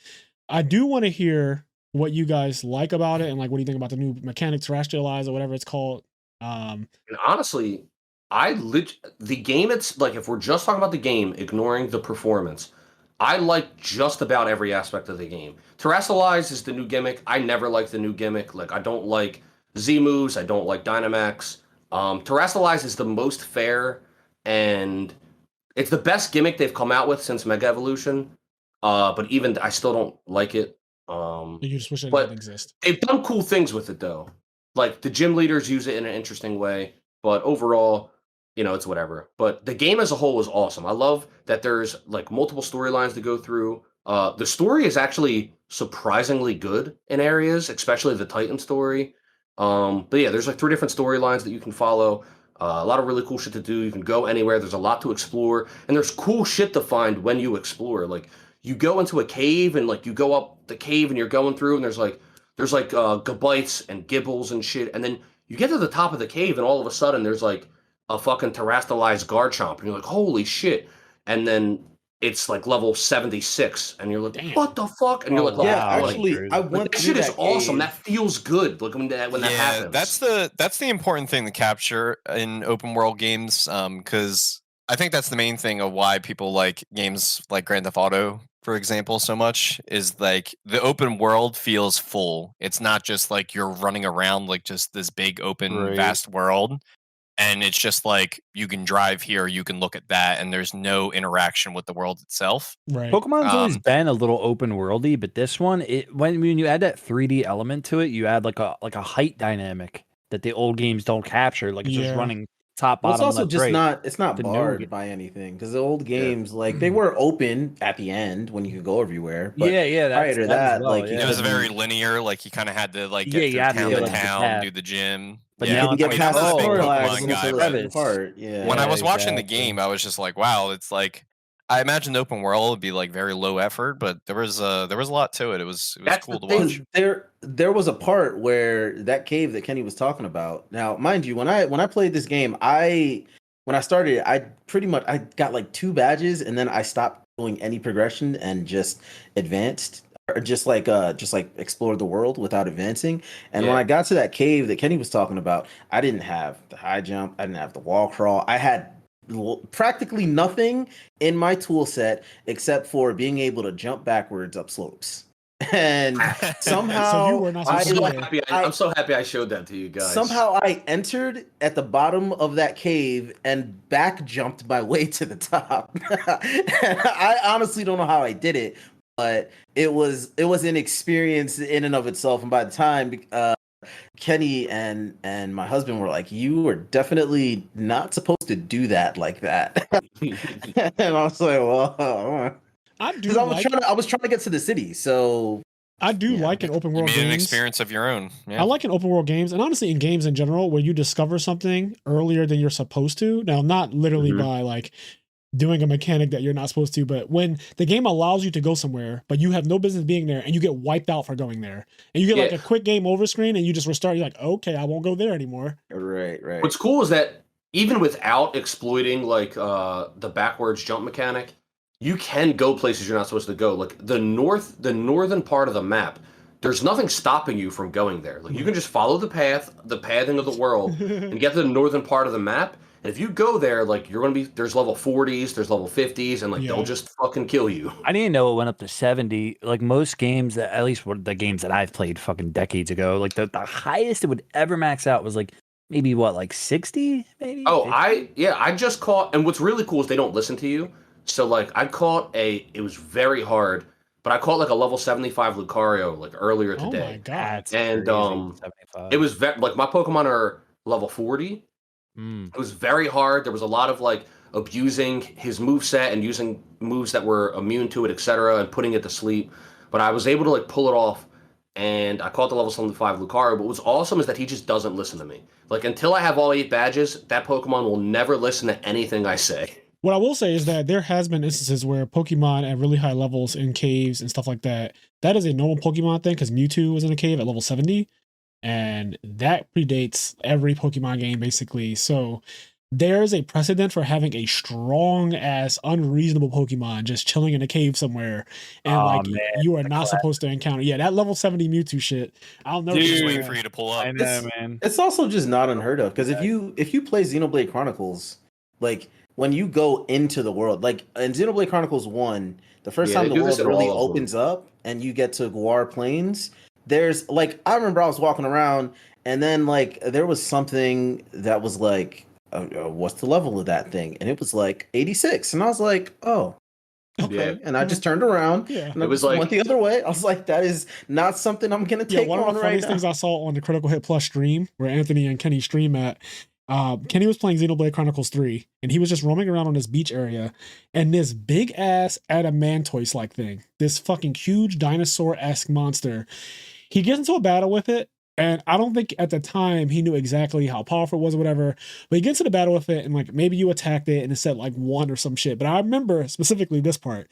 There was a point where it hit one of your party members and they died instantly, and you're like, oh my god, no, don't kill me. And so you started trying to flee the battle, but like that doesn't work like that. So the monster just did a stomp again, and your entire party got wiped out. And you were like, "No, please, don't kill me, don't kill me." It just game overed you on the beach. Like that's on somewhere on the stream. That is an incident that happened, and I was dying because you were begging for your life. And I remember the times in my life, like Final Fantasy 7 and 8, you have to hold the back 2 buttons to run away from a battle. But like that doesn't mean that you actually get to run away. Like the monster can attack you while you're holding the L2 and R2. So seeing you be like, "No, please don't hit me," and you were like trying to run away from it, then it just goes stomp, a basic ass stomp, and your whole party takes 99,999. And it's just like, all right, well, you're just dead. Fuck me, right? Game over, and then you just reload. It's like, all right, but that's always funny. The game's great. There's a lot of, it's just fun. Like one of the first times we played it, I think Kevin said this, like, or maybe it was Red Million, I don't know, but it was like we're playing alone together. Like we can all join the same world, but inevitably what happens is like we'll do something together, but then eventually we all just fuck off and do our own thing. Yeah, you guys just spread out into the different corners. But it's cool that you can do that. It's cool that we're in the same world. I actually love that when I watched you guys play every single time over the weekend, I never saw you guys really co-oping anything. You guys would start a session, but I would see Kenny in his own spot, Gary's in his own spot, Kevin and Anthony are on their own spots, and you guys are just doing your own thing. Oh, I thought they stopped. I didn't realize they were still playing. I just thought, oh, okay, they played together for like 5 minutes. No, we were still playing. They were in the same. I didn't realize that they were in the same game still. Yep. Yeah. From the very first time we that just we meet did up. The co-op, that's what happened. And the thing that's cool about that is like you can be doing your own thing, because this happens sometimes where like you're doing your own thing, somebody goes north, somebody goes south, and then like because you're just exploring, you kind of like drift, and eventually you run back into each other. You're like, oh shit, yeah, and like I remember it's fun. It's like it's really cool. And then there's obviously like co-op things you can do. Like there's raid battles. In fact, tomorrow, Thursday, there's going to be Charizard is not in the game. There's no way to get Charizard tomorrow through Sunday. There's going to be a Thursday. So when this comes out, you guys will be hearing it. There's going to be a level 100 7-star Charizard raid. Wow. Only available from Thursday to Sunday, and then again in the middle of the week. So I'm probably going to stream that and hopefully get everybody on there and try to get this fucking Charizard. Oh, that's right now it's the Charmanders. I want some Charmanders. Yeah, I think the formula of this game, at least what it sounds like from my own experience in watching, because as I said before, I'm not a big Pokemaner, but Pokemon is definitely cool in the way that it brings people together as far as, it reminds me of back in the day for like other games, like when there used to be like the fucking Game Boy links and doing like the local play off of like it's the like Nintendo it's like DS. Fraser said, man, like at the end of the day, like we're all trying to recapture that fucking Mewtwo in the cave. Like it's almost like a little mini game event, like mini life event where it's like, where were you when you found Ash in the cave with fucking Pikachu and he had a stubble beard and he was like drugged out in the cave? It was like crazy as fuck. It was like, holy shit, man. Not you giving Ash your story, but I went a little too not crazy. Ash your story. I gave him some of my backstory, but we can. Yeah, the Pokemon aspect of the game was great, awesome. even if I had to walk around with my head down. You guys spent a lot of time playing Pokemon, so I know you guys were having fun because there's no fucking way that a group of grown-ass men are going to be playing a game that they despise or hate that much. You guys give that game at least... Yeah, Pokemon definitely ruled the weekend. Yeah, it was predominant. Like we played... Okay, so in all, we played a little bit of Yu-Gi-Oh!, a little bit of DC was played, Smash Bros was played a decent amount. And there was a good amount of Smash. There was a good amount of Smash, and then there was a lot of Pokemon. And it makes sense because Pokemon is the biggest IP in the world, but also Pokemon is new. And like we did have like a good 2-3 hours on party games, which was fun. That was like, also cool too. I got to watch. Yeah, well, you guys did like some Overcooked and Overcooked was really fun to watch. I got to yell at hilarious. people with Gordon Ramsay accent. Dude. Overcooked was awesome. We were yelling. We were like, "Get the pasta! Get the fucking pasta!" Kenny did a good job of delegating what needs to happen each round. He always wants to be a little Gordon Ramsay. He made sure that everyone got 3 stars. Like he makes it happen, man. He makes because if I'm not the one yelling in the kitchen, everybody's just quiet. Everybody's just quiet, stumbling around. It literally, it's funny because it is a 1-to-1 parallel of like how actually a kitchen just like that is dysfunctional happens. Is that everyone just shuts down, everyone stops talking, and it like gets worse and worse and worse. Why is this just fucking cold? Get it out there right now. Me and Sarah were actually in the kitchen, actually cooking. Oh, I know, right? Yeah, whatever, man. That wasn't Yeah. Don't make it about you, Ant. All right. That whole. They put in a lot more effort than you guys did, yeah. If you guys have never played Lethal League, anybody listening to this, I promise you, it's one of the most fun party games ever. Like, did you guys play that? Yeah, me and Gary were talking shit. Me and Gary were cooking. We were cooking out here. I don't know if that's true. We were cooking Kenny's bum ass. What? What? Yes, you were getting cooked. I don't think that's true. That's just not true. That's just actually not true. What happened when we did free for alls, Nick? What happened? Free for all. You won the free for alls. All right. I mean, like, listen, Kenny. You guys won more in teams. When it came to Smash, I was playing with a boulder on my back. Listen. When it comes to Smash, you know what I mean. Like, I don't remember free for all being an event. I know doubles and singles is an event. Free for all sounds a little casual. I don't know. Right? I don't know. Me and Kenny will take out anybody in Lethal League. So Stango, you go get your best boy on them. It'll be me and Gary, me and the champ, the original gangster, the original Gary. You're both. What I want to. Speaking of cooking though, Ant. Now you made the food, right? Mm-hmm. So out of everything that you made, what was your favorite food of what did you enjoy the most that you cooked or that Sarah cooked or that whoever cooked? What turned out it was definitely that strawberry tres leches that you made. That's what I had. That was the first dessert I had. It was so good. Like I actually just kind of like shoveled a few pieces into my mouth. I definitely ate it very quick. It was because it was strawberry, but it tasted like fresh strawberry, not like artificial strawberry. Yeah, yep. I don't know how the fuck she did that. Like, because every time we have like a big gathering, because she's a part of like my core D&D group. So, you know, like whenever we all get together and it's like a big gathering, you know, me and my D&D group are New York friends.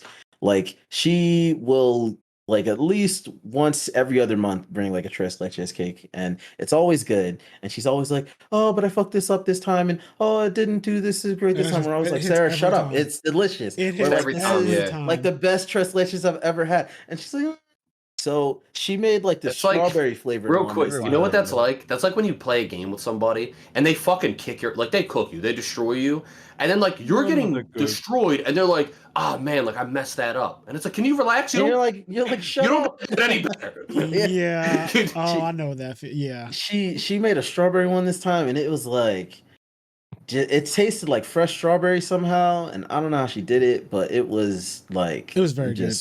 It was super, super delicious.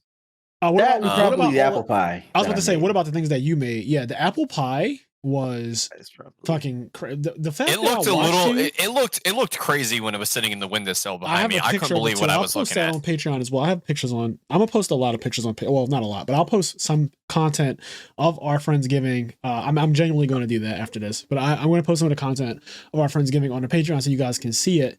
For people who are on it, and yeah, it was really, really fun. Like I thoroughly enjoyed all the food, but watching Anthony make from scratch, like literally making the crust and everything, the apples, marinating them and whatever cinnamon. Yes, I too made the apples from scratch. He literally made an apple pie from scratch. Like, he didn't buy a crust. He didn't buy like pre-seasoned apples. Filling, like he didn't buy filling. There was like none of that. That shit was made from fucking scratch. I watched this man roll out flour and dough and constantly knead it over and over again and do everything that he had to do to get the dough to be malleable so that he could actually form it into an actual crust and then plat it too. Like it was nuts. The whole thing was kind of weird. You guys ever microwave some taquitos? I can do that. I can do that. Are those the 7-Eleven things? You can get them at. I could put those in the microwave for 2 minutes. A lot of work. But That's what I appreciate about Ant's cooking, and that's why I do. Man. He's so good. It's cool that he likes cooking, and you can tell he likes cooking because if you don't enjoy cooking, if you don't enjoy making food, you would just buy an apple pie. The fact that you made the apple pie is like kind of proof that like it is something you enjoy doing. Now I get that it's stressful when you're doing it for 20 people, but it's just really cool. Like it's cool that's why that pie got double cut, because I was like, y'all sharing this one pie. I was like, I'm not making more than one. And the only reason why I even know how to like make pies like that is because one year, like when me and my husband first met, and he introduced me to his group of friends, I met a lot of them through apple picking. We all went apple picking, and so I like stealing people's iPhones. Yes, we went to the mall and we were like scoping out, like, they got this year's model. Real quick, for people listening who do not know, this is a Philadelphia thing. I don't know if it's anywhere else, but in Philadelphia, there is a university called Temple University where a bunch of kids go to college, and there was an incident years ago where people would rob the kids on the campus for their iPhones and their MacBooks and their AirPods. Good target, and they called it apple picking. I'm not even kidding. That's fucking great. Yeah, I'm sure. I mean, people that got their shit stolen, but Yes, so I'm sure that if you were like Google Temple University apple picking, it will probably genuinely come. I remember when it was a full-on thing. So when he said we went apple picking, of course, me being the Philadelphian that I am, immediately felt like, dear God, that is not the term. But yes, you know what? Don't tell Kevin that story, because he's gonna be like, fucking Philadelphia, he's like fucking Philly. But no, we didn't. We did nothing criminal. We actually went to like an apple orchard and went apple picking. Activity. Well, it was like 10 of us. It wasn't like a it wasn't like a one-on-one apple pick sesh. And so by the end, we had fucking bags of apples, like 2 bags of apples. And I was like, well, that was really fun, and I'm glad that, like I meshed well with your friends and everything. But I was like, what the fuck are we gonna do with all these apples? Because I'm like, I can eat like an apple a day. So I was trying to figure out what to do with all these apples. I was like, maybe I can make cider. Not too complicated. Maybe I can make too complicated. Making apple cider more complicated than because like you have to do it a certain way. Doesn't it have to ferment or something? Yeah, isn't it like unless you pasteurize it, which is already like a complicated process that I don't have the tools for. I was like, I guess it's easier to make an apple pie, and I was like, well, let me see if I can make a crust, and then it just that's awesome from there. Just bridged from there. Yeah. Yeah. I mean, a lot of good moments during the whole weekend. One of my favorite conversations that we actually talked about. It's kind of relevant to me as well because, like, it's a little bit more recent to me since I am the youngest of pretty much the whole group. We were having a good conversation about like video game lore and like video game rumors. Like when you were growing up and you were talking about like just random shit like in video games, like, oh, like you can get Dr. Luigi in Melee if you do, Oh yeah, didn't this start because didn't Cheyenne say like use strength on the truck or something? Yeah, that was one. Yes. So like, and real quick, I'll make it really fast. Red and blue. If you get surf before you go on the SSN, you can only go on the SSN once, which is a giant cruise liner. You get on it once, that's it. You can never go back. If there's water on a bridge. The bridge, it goes down to the SSN. So if you get surf, you like play around the whole fucking game to go get surf. You could surf left of that water, and there's a little truck. I think it's right. But right. Oh, my bad. I said left. I meant right. You go right, and there's a fucking truck. There's like a little pickup truck, and like there was a rumor like, if you use strength on that fucking truck, dude, Mew's gonna pop out. He's gonna be like, "What's up, dude?" But you needed a level 100 Machamp. I never heard that part of it, but I would have said that was bullshit even when I was like, as fuck. But the truck is there. The truck is there, and I've seen it. It was just bringing back so many memories about those kind of conversations. I was talking to Fraser about it. There was always that one kid who would say the rumor. He would spread it, right, and then like you would go and try to do it. And you'd be like, well, it didn't work. And he's like, oh, right. You got to do this first. Like you gotta, you gotta get this item and make sure you have only 3 arrows in your sack. You can only have 3 arrows. You need 3 arrows. Everybody wants a fucking answer for that, don't they? Then what happened, Nick? And he just kept it kept going on and on and on. And I even brought up like a funny thing to Frazier. This had me and him dying because we were both high as shit. We were definitely high at that point. Yeah, but this actually was legitimately funny. Like I'm thinking about it now, and it's like actually tearing me up. It was just like talking about the same thing, like, oh, Sonic and Melee, and it was just like, oh, you got to beat 100, like 99 Captain Falcon stocks with one stock, and like, you know how you're a little kid and you're doing these hard ass things for these things that aren't possible in the game, and you're like, you're getting upset, maybe you're crying, and like, you know, you got somebody saying just like, why are you messing around? Sonic's waiting for you, and we completely folded. Don't keep Sonic waiting. You ruined me with that shit. What's fucked up is that was a real rumor. And during the Melee days, you had to kill 99 wireframes on Cruel Melee, which is like fucking impossible. You had to kill 99 wireframes. Yeah, if you did that, it would say challenger approaching, and it would be Sonic. And it's like in the days before the internet was like a fucking thing, gaming magazines would be like, "Yo, people are fucking stupid. Let's fuck with people." And they would put in their magazines. There's like a lot of magazine things. It's like awesome to go back and see where it's like you can get fucking Sonic by doing that, and like. Yeah, people in a magazine. It's in a fucking magazine. That's the one thing Might be the that's April issue kind of unfortunate about the internet is, you know, it's so much information, and the correct information is also there always. So like, and the correct information is definitely going to be more popular usually than some made up nonsense like fight 99 polygons on the hardest difficulty to unlock Sonic. Like that shit would get disproved so quickly in reality these days. But back then, when the internet wasn't really that big of a thing, and you were at the mercy of magazines and hearsay.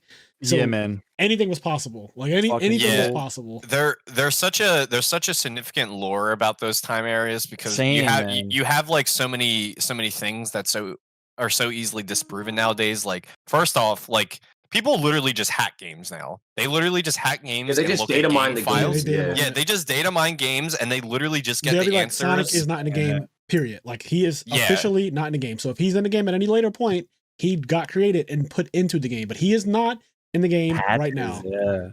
Yeah, and it's just it's such a unique thing about that time period. It's just like, back in the day, it was like little Jimmy Palmer on the fucking playground was like, "Yeah, man, fucking Mew, he's in Smash." It's like just all this fucking wild shit that just isn't a fucking thing.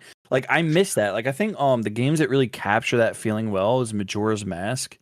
Like there's a lot of like there's so many things with like the moon and like all that shit. And I heard if you look at the moon and do a fucking backflip 7 times, it'll tell you that in the game. And so it's like, oh shit, I better do that. Like I better that game, honestly, all the Nintendo 64 games had a lot of if you do this, like Mario 64, same thing. Like there's a bunch of just those games that are like kind of open world like that, because you could just say anything. You can just say anything when it's open world. You can say anything. You give toilet paper to a dude in Skyward Sword. It's like a little mini quest. Like I heard there's a guy taking a wild shit at night. Go give him some toilet paper. Something might happen. Something might happen. That's an ongoing joke in a lot of Zelda games, though. In a lot of Zelda games, there's like a hand in a toilet that like asks for paper. It's just like a fucking weird, like a cursed hand. I remember getting like the big Goron sword. And so many rumors around that, man. Oh yeah, because they were like, instead of getting that, you can get something else. It'll be like the Great Fairy Sword or something like. It's like, bro, like stop. My God. The fact you said that, it immediately just pulled me back. You know, there's another thing for me. There was another topic that I love to talk about when it comes to like that era of like gaming, like kind of before the internet is like a big thing, and like, you know, kids my age when I was that young, like really didn't have access to the internet. It was just really like schoolyard like shit. Yeah. I love talking about kid games, and the kid game aspect is like you're playing these games when you were a kid, and then like Leapfrog. What kind of game? No. Like when you're playing games like when you're a kid, and then like years later you like remember or reminisce, you're like, oh yeah, that game was the shit, and then you play it now and you're like, god damn, this game sucks. What was wrong with me at this age? So I don't know if they suck, but when I was younger, we used to play stuff on like Sega Genesis, like Gunstar Heroes, Vikings, what was it called, Lost Vikings, something like that, Golden Axe. Mm-hmm. I remember. Let me give you a better example, Frazier. There was an Incredible Hulk video game. Nope. Or Mike Tyson's Knockout Fury or whatever. Yeah, there's an Incredible Hulk video game. You got 50 Cent Blood in the Sand. You know, you got all these kids. You got all these games when you were a kid. You're like, oh man, these games were the shit when I was younger. Dodge Mike's super punch 7 times, he'll bite your fucking ear off, and he just flies off your head. It's a rumor. Yeah, no, it's just definitely that conversation was really dope because it was just like really reminiscing about like a very lost age. I feel like kids nowadays, or even like, dude, they'll never know. What we were saying, I think it was me and Bill, or it was me and Kenny, I can't remember. They don't even fucking have games anymore. They're just playing shit like Candy Crush and like back in our Roblox day. now. It is Roblox rules the world. Even Roblox is like somewhat of a game, but it's like the parents have to like.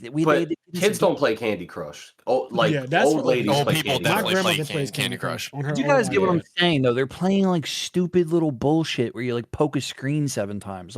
Like back in the day, it was like I don't really think they play that though. The kids play Roblox right now. They definitely Roblox play the shit out of it. Was Minecraft, and right then now it's Roblox and Fortnite. Like those are the kings. But like, give me Incredible Hulk, the worst Incredible Hulk that Nick played. Give me that over like fucking like Roblox or like poke game where you poke shit. You know what I mean? See, I can't speak ill about those games because I actually don't know anything about Roblox, and I've never played Fortnite. And Fortnite wouldn't be my kind of game anyway because it's an FPS. Fortnite's a legit game. It's a legit FPS. The thing about Roblox, the thing about Roblox is that if it wasn't for the graphics, but the graphics is what make it what it is. I mean, it looks like Minecraft, I guess. It's just like blocks, but Roblox is more. It's an engine more so than a game, and people make games using Roblox, and then they put those games like on this Roblox market, and people can play them. Like for example, there is a fully done complete One Piece MMO made on Roblox, and my brother plays it all the time, and like you get devil fruits, like. I think he was like, he has Kaido's devil fruit. And then like my other brother has Akainu's devil fruit. That's really and cool. like they were talking about like, this devil fruit sucks. Like somebody had they were like talking about a tier list and Jaden was like, dude, the door fruit sucks. And which is like blue nose devil fruit. And it's just funny that that's even in the game. And then like his other friend on the phone was like, no, the door fruit's pretty good. Like if you got to travel really far. And he was just like, I can fly. I'm Kaido. Like they're playing a full One Piece MMO made in Roblox. Roblox is like, even though it's definitely like past like my interest of what I would ever play, it reminds me a lot of when I like grinded so many hours of playing Gary's mod. It's a very similar sandboxy type game where essentially any game can be created out of it. Like role-playing games, MMOs, grind games, or just like like I guess as far as like fan mods, like there's literally like really stable versions of like Overwatch, Roblox mods, Counter-Strike. It's crazy. I saw the Counter-Strike one. I guess there's literally like all the popular games because like when you're that young as a kid, like maybe your parents won't let you play those things. Maybe rightfully so. I just don't want to buy them. Roblox is free in quotes. Yeah, you don't have to. It doesn't have to be bought. Like you can literally just play almost the same experience, even a unique one. I know kids charge their fucking parents' cards on Roblox because I've heard. Yes, they do. I've heard. Yes, they get the Robux. They get the Robux, man. And there's kids that have little cracks. You'll have 8-year-olds. I'm pretty sure it's called Robux. Oh man. I'm like, you'll 98% sure it's called Robux. You'll have kids scratching their arms like crackheads over the Robux. I know kids that are little crackheads because they're constantly asking, "Mommy, I need money for Roblox," and they like want them to reload whatever the system of money is in that game. They're begging, even though they just got money maybe yesterday or maybe a couple hours ago to buy something in a game. They can't get enough. That's one of the things. I still think though, like what was some of your guys like first games? Like one of my first console, like real console game was like, I think back to that. It was A Link to the Past, right? Whereas like my very first game, like real game was Donkey Kong Country. Mine is Sega Genesis, so it's probably like Sonic 1 or Sonic 2. We're all naming like masterpieces right now. You know what I mean? Mine was Mortal Kombat because that's what my dad had. What system? It was on the Sega Genesis. So it wasn't censored. No. It was, and I was just, and me and him would just play it. The SNES it. version doesn't have blood. Yeah, it has no blood. I played there's no like fatalities. Like I don't know, either my dad didn't care or just whatever, but we would just play, and my mom was like none the wiser to it. Even Mortal Kombat as a kid was such a cool game because of the mysteries in that game. Such a simple thing, right? There's a stage where you fight on a bridge, and if you uppercut as the last hit, when it says finish him, they'll fall into a spike pit. I didn't know how to do fatalities back then because you literally just had to know the code to do fatalities. And there was no internet to just tell you, these are all the fatalities. This is what you press. So I had cousins and uncles who would come over to my house for whatever occasion. They would play me in Mortal Kombat, beat my ass. They would just fatality your ass. Actually do a fatality. And it made my older cousins and my uncles seem like they were these fucking godly people. How'd you do that? Oh, you don't even know how to do that. They would never tell me how to do it, but they would just be like, yeah, youngin, like next time. And that was like how you learned fatalities. Like how did you learn playing spades? Yes. Right? You just know. Shit. Think about how cool of a mechanic that is. Like most of the times, things that are hard to do in video games or codes or whatever, it's like to get something, right? Yeah. Fatalities don't help you win the game. You only get to do a fatality if you already won, right? And so fatalities are just like rubbing salt in the wound, and they're really cool. And they were like they were so mysterious because some characters had more than one fatality, and like if you knew somebody that knew how to do it, it was really cool. I want to say, going fast forward to modern day Mortal Kombat, if I can plead to the world, if somebody can talk to NetherRealm, make fatalities unskippable. Something I hate is like I was watching Mortal Kombat, this was years ago, but I was watching Mortal Kombat at EVO, and somebody did a fatality, and the other guy just like paused the game and went to like quit. What? Like, so like the one guy, like So he corny. lost, and so the other guy fatalited him, and the other guy just like paused the game and went to like quit. And I like it's so corny. lame. Like Yeah, fatalities are Mortal Kombat, and it's part of that There game. was a point. And it should be unpausable. Yes, that is the most iconic part of Mortal Kombat. Finish him. Like everyone knows finish him and get over here. So one of the I don't most think they famous should game lines ever. I don't think they should be skippable ever either, just because of how like cool they are. And especially at something like Evo, where the viewership is out of this world. Yeah, but I think also, I mean, you get people screaming during fighters when fucking Cell's powering up. Like it had, I don't know. It's just like a really like it's a real soulful part of like watching. It brings it back to that thing, like for to be like, yo, like how the fuck did you learn that, Fraser? I learned that from my Uncle Larry. So what's interesting is that I ended up learning one fatality on my own by accident, by just constantly fighting the computer, getting to the finishing part, and just butt mashing, right? And I eventually got Baraka's. Baraka was my dad's character, actually. I hated the character because my dad was better than me at video games at the time. He would pick Baraka, and like he has those fucking blade things where he like slice you up. I love Baraka. And I used to just button mash, and eventually one day something happened, and I kind of remembered the last motion I made before it said dun dun dun, and I was like, oh shit. So I kept on trying to replicate that. Eventually I figured out how to replicate it, not literally where I knew the exact buttons I had to press, but I knew how to like mash my way into it happening, and not be close enough to the person where you might accidentally hit them, because if you touch them, that's it. So like I would really? I didn't know that. Yeah, Mortal Kombat. If you hit them with literally anything, if you touch them with anything, that's it. So I would like space myself and button mash kinda close to me. You see my character going like constantly moving up and, like going fucking nuts, just going fucking crazy. And then eventually it'd be like dun dun dun. And I got so involved with fatalities and stuff that I used to, when YouTube eventually became a thing, I remember watching Fatality, Baby Alley, like all compilations of like animalities, brutalities. All the things that you wish you could have done. Yes, I will watch a compilation video that was literally like 10 minutes. Dude. Oh, so good. 10 minutes long of just every character, like Mortal Kombat 3, every single fatality, brutality, animality, babyality, everything. Just go through every single one. And do you remember who did your dad use in Mortal Kombat? And who did you use? Liu Kang, totally, 100%. Yeah, I was just gonna say, he was all. Man, that sounds like some repressed memories. That sounds he's just getting hit though. It's ringing through Anthony's head right now. It's like, I eventually got better than him, but I also eventually got better than him at Sonic too. So yeah, you took it was Mortal Kombat and it was Sonic for me. You took those bicycle kicks for a while though. What's your dad bicycle kicking you? That's what happened.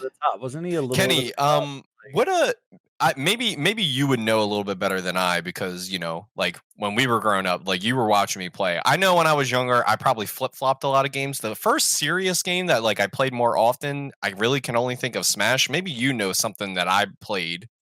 Like Muscle. You loved Ultimate Muscle. But I mean, we played Melee a lot. I mean, you mostly, because we lived together a lot, you mostly just played the games that I played. So, like, you played Mario Party, you played Mario 64, you played Sunshine, you played Melee, you played fucking... And then, like, your mom had, like, games that were just for you, like I just remember, like, True some Batman Crime, game. Fight for New York City. That's another one I remember. Yeah, Fight for New York. I remember, like, NBA Street Volume 2. Like, we both played NBA Street Volume 2 a lot. Cell Damage, which, if you don't know what Cell Damage is, it's basically a GameCube Twisted Metal. It's not Twisted Metal, like, the property, but the gameplay is Twisted Metal, but it's... I love Twisted Metal. I grew up with that game as well. Wow, I don't remember this game, but... Yeah, you played... Because I'm pretty sure you had Cell Damage. Like, your mom bought it for you. And then, like, we all played it. Wow. But real quick, going back to link it back to the Thanksgiving weekend, and we were saying like Finish Him is like one of the most iconic things. That was another conversation we had, was like the most iconic sound bites in gaming. So I started off by saying that I think Get Over Here, Finish Him, Hadouken, and Sure You Can were the most iconic things in all of video games, right? And then Kenny was like, I'm pretty sure Mortal Kombat just has them all. Yeah, I think Mortal Kombat. And then I also hit the incredible like whip noise that I do. I had a great impression. It was like, get over here. Yeah, that was. There is a noise associated with that move. Yes, because there's Finish Him, get over here, and then like this one wasn't brought up until there's Toasty. Yeah, like, that's a big one too. Like, I never knew he was saying Toasty until I was like fucking 28. I was like, how is he? Well, we all thought he was saying whoopie. Yeah, I thought he was saying Whoopsie for years. Whoopsies, yeah. But he says Toasty. But especially in terms of fighting games and like words, like audible words, I think Mortal Kombat is like has all top 3 spots. Yeah. Obviously, there's things like Mario, like in terms of Mario music, coin, like Mario coin is like kind of like a really recognizable sound. Back in the day, it was a fucking treat to hear words in a game. Yeah, that's the thing. Like, I don't think anybody remembers Mortal Kombat. I was like, wow, they just said finish them. Like, that's not a fucking... Nowadays, there's fucking games with like scripts longer than a goddamn Harry Potter novel. But like back in the day, it was like finish him. It was like in terms of sounds, like. In terms of music, like the Mario music, Zelda music is more nobody remembers Mortal Kombat music. There's not a Mortal Kombat song. The main theme is definitely super recognized. Nobody remembers that. No, that's not from Mortal Kombat. That's from the movie. It is. Oh my god, that is from the movie. Yeah, think about it. That's not in the game. By the way, worst movies ever. Fun, but really bad. Very fun. The first Mortal Kombat is a good bad movie, right? Like I agree with that. I agree with that. The second one, Annihilation, and the thing is I don't remember seeing I don't remember seeing the first one. I know that I've seen it. I don't remember where and when was like the first time I've seen it, but I do remember seeing Mortal Kombat Annihilation because I went to go see it with my dad, and we went to the theater and we saw it, and like. Johnny Cage dies in the first 5 minutes, and I kind of was just like, "This movie sucks," and I stopped paying attention. That's great. I was just like, "Oh, this movie sucks." Johnny Cage. That song's almost like a club song now.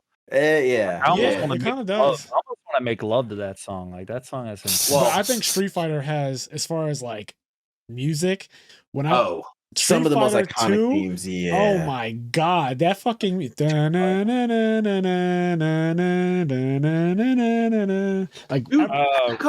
Capcom made music, man. Mega Man music. Oh yes. Street Fighter music, like the songs in those games. Mega Man X. I've listened to every song on Mega Man X soundtrack fucking 1,000 times. Mega Man has such good music. Like even going back from literally Mega Man 1, like the first Mega Man ever, all the way up to the X series, and even Mega Man Legends. And like every other spin-off that they've ever made, all of the NT Warriors. Yeah, Capcom does not, like when it comes to music, I think now that I'm thinking about it in general, because I'm thinking about all their IPs, like they have Resident Evil, which is very atmospheric in the way it presents its music and stuff like that. They're on top right now. They're on top. They have Devil May Cry is Capcom, right? Yep. Yeah. Dude, they're on top. Like we Their can go music- through their catalog. Every single one of their franchises has had a resurgence. Yeah. In a big fucking way. Monster Hunter, Resident obviously, Evil, music is Tennessee, fucking insane Monster for that Hunter. game. Like Monster Hunter Rathalos is bigger than it's ever been. And I know you're an OG Oh yeah, fan. I'm like a Monster Hunter fucking. Like, I before- played it when I dude, was 15. You can say that. You'll be like, yeah, you'll be like, oh yeah, you play Monster Hunter. Oh, that's cool. That's cool. I fucking played when I was 15. Because like I would drop that. You played it before anybody Yeah. even knew what the fuck But it was. Capcom definitely does have like the music on lock lot of when it good comes to a lot of older games. Yeah, Street Fighter is definitely one of the most memorable. People troll with Street Fighter music. Like Guile's theme Kyle's team is everything. used for trolling. Like it's like I mean, it's a legendary meme. It's definitely being like said, I wish I grew up. I played a lot of fucking Mortal Kombat for some reason. I wish I played more Street Fighter. Like I honestly, I played like both. when me and Kenny were younger, we played like a lot of the Nintendo. I played shit. the slow ass Street Fighter. Weren't Like where's the first one? super hard on Street Fighter. Where you jump and you can see somebody jumping like you get so much time to react to a jump. Like you get so much like they jump and it's like a death sentence. Like, oh, you just fucked up. You're getting straight. Jumping up. is real bad. You're playing in like old the Street Fighter. I arcade played like the cabinet oldest ports. possible Street Fighter you could play where I could see all the frames of your jump. So you are getting Shoryuken, my friend. Like I don't know what to tell you, but like you made a mistake. Like you just made a bad move. Everybody, what's like a game that everybody fucking loves and you kind of wish you grew up? For me, it's like fighting games and Final Fantasy. Like a game you missed out on that you wish you played like when you you were missed younger. out on that. Everybody is like, are you fucking serious? Like, yeah, what? I guess Resident Evil for me because a lot of people seem to like that franchise and I could never get into it. I had one bad experience. I told this story on the podcast before. I'll make it really brief this time. I played Resident Evil 3 Nemesis. All my family was gone. I don't know where they were at, but they were gone. And I decided. And The I, original. Looking for him. I was a kid. I Yeah, decided. when he was Okay, I was a child, like a child. I decided for whatever reason to turn off every single light in my entire Why house. would you do that? You know why? I wanted an experience. I wanted an experience, so I turned off every single, and it was nighttime. man. I turned off every single light, closed every single curtain, and like locked the door to get into the house. Even I think the door was locked already because they told me to like lock the door, don't let anyone in, that kind of vibe. But anyway, I closed everything, so there's no light coming into the house, and it's nighttime. I played Nemesis. I didn't get very far, but there's a part in the police station where out of nowhere, fucking Nemesis bursts through the police station. He's like, stars. And if you don't like know what you're doing, he grips you up and it goes into a cinematic where these fucking worm-like things start to impale you Where and his kill tentacles? you. Yes. Yeah. His tentacles Mhm. literally kill you. That should happen to me one time and one time only. I literally dropped the controller and ran down the stairs. My room was on the second floor. I ran down the stairs, opened the front door. I could barely get it open because it was locked. So I had to unlock the top lock, unlock the bottom lock. I ran outside and across the street and just like stayed with my door. My front door was wide open, like swinging open. And I stayed across the street staring into my house. And like you could see the light from the game up my steps. So you can see like flashing. God. Remember, Oh, the house has Jesus. no light on. So it's a pitch black house, but then there's a TV on in one room in the upstairs. So if you look at the house, it looks like a horror scene because it's flashing lights from the It game. was like The Ring. It was like you were watching The Ring. Yes, there's like flashing lights in the upstairs. So I would like peek in, like duck my head down as I'm like looking into the house to see upstairs, and you would just see flashing lights, and I'm like, I'm not going back in there. And then when my family eventually got home, they were like, "What the fuck is going on?" Now That's see, real quick. That's the closest we will ever come to real life ghost stories. That is it. That is. I mean, well, because I know that like, That's a especially ghost like anyone younger now listening to this, they'll go and look and they were like, Resident Evil 3, this fucking polygonal mess Yeah. scared Yeah, you, like, right? Yeah. But you 'Cause it have was to not understand.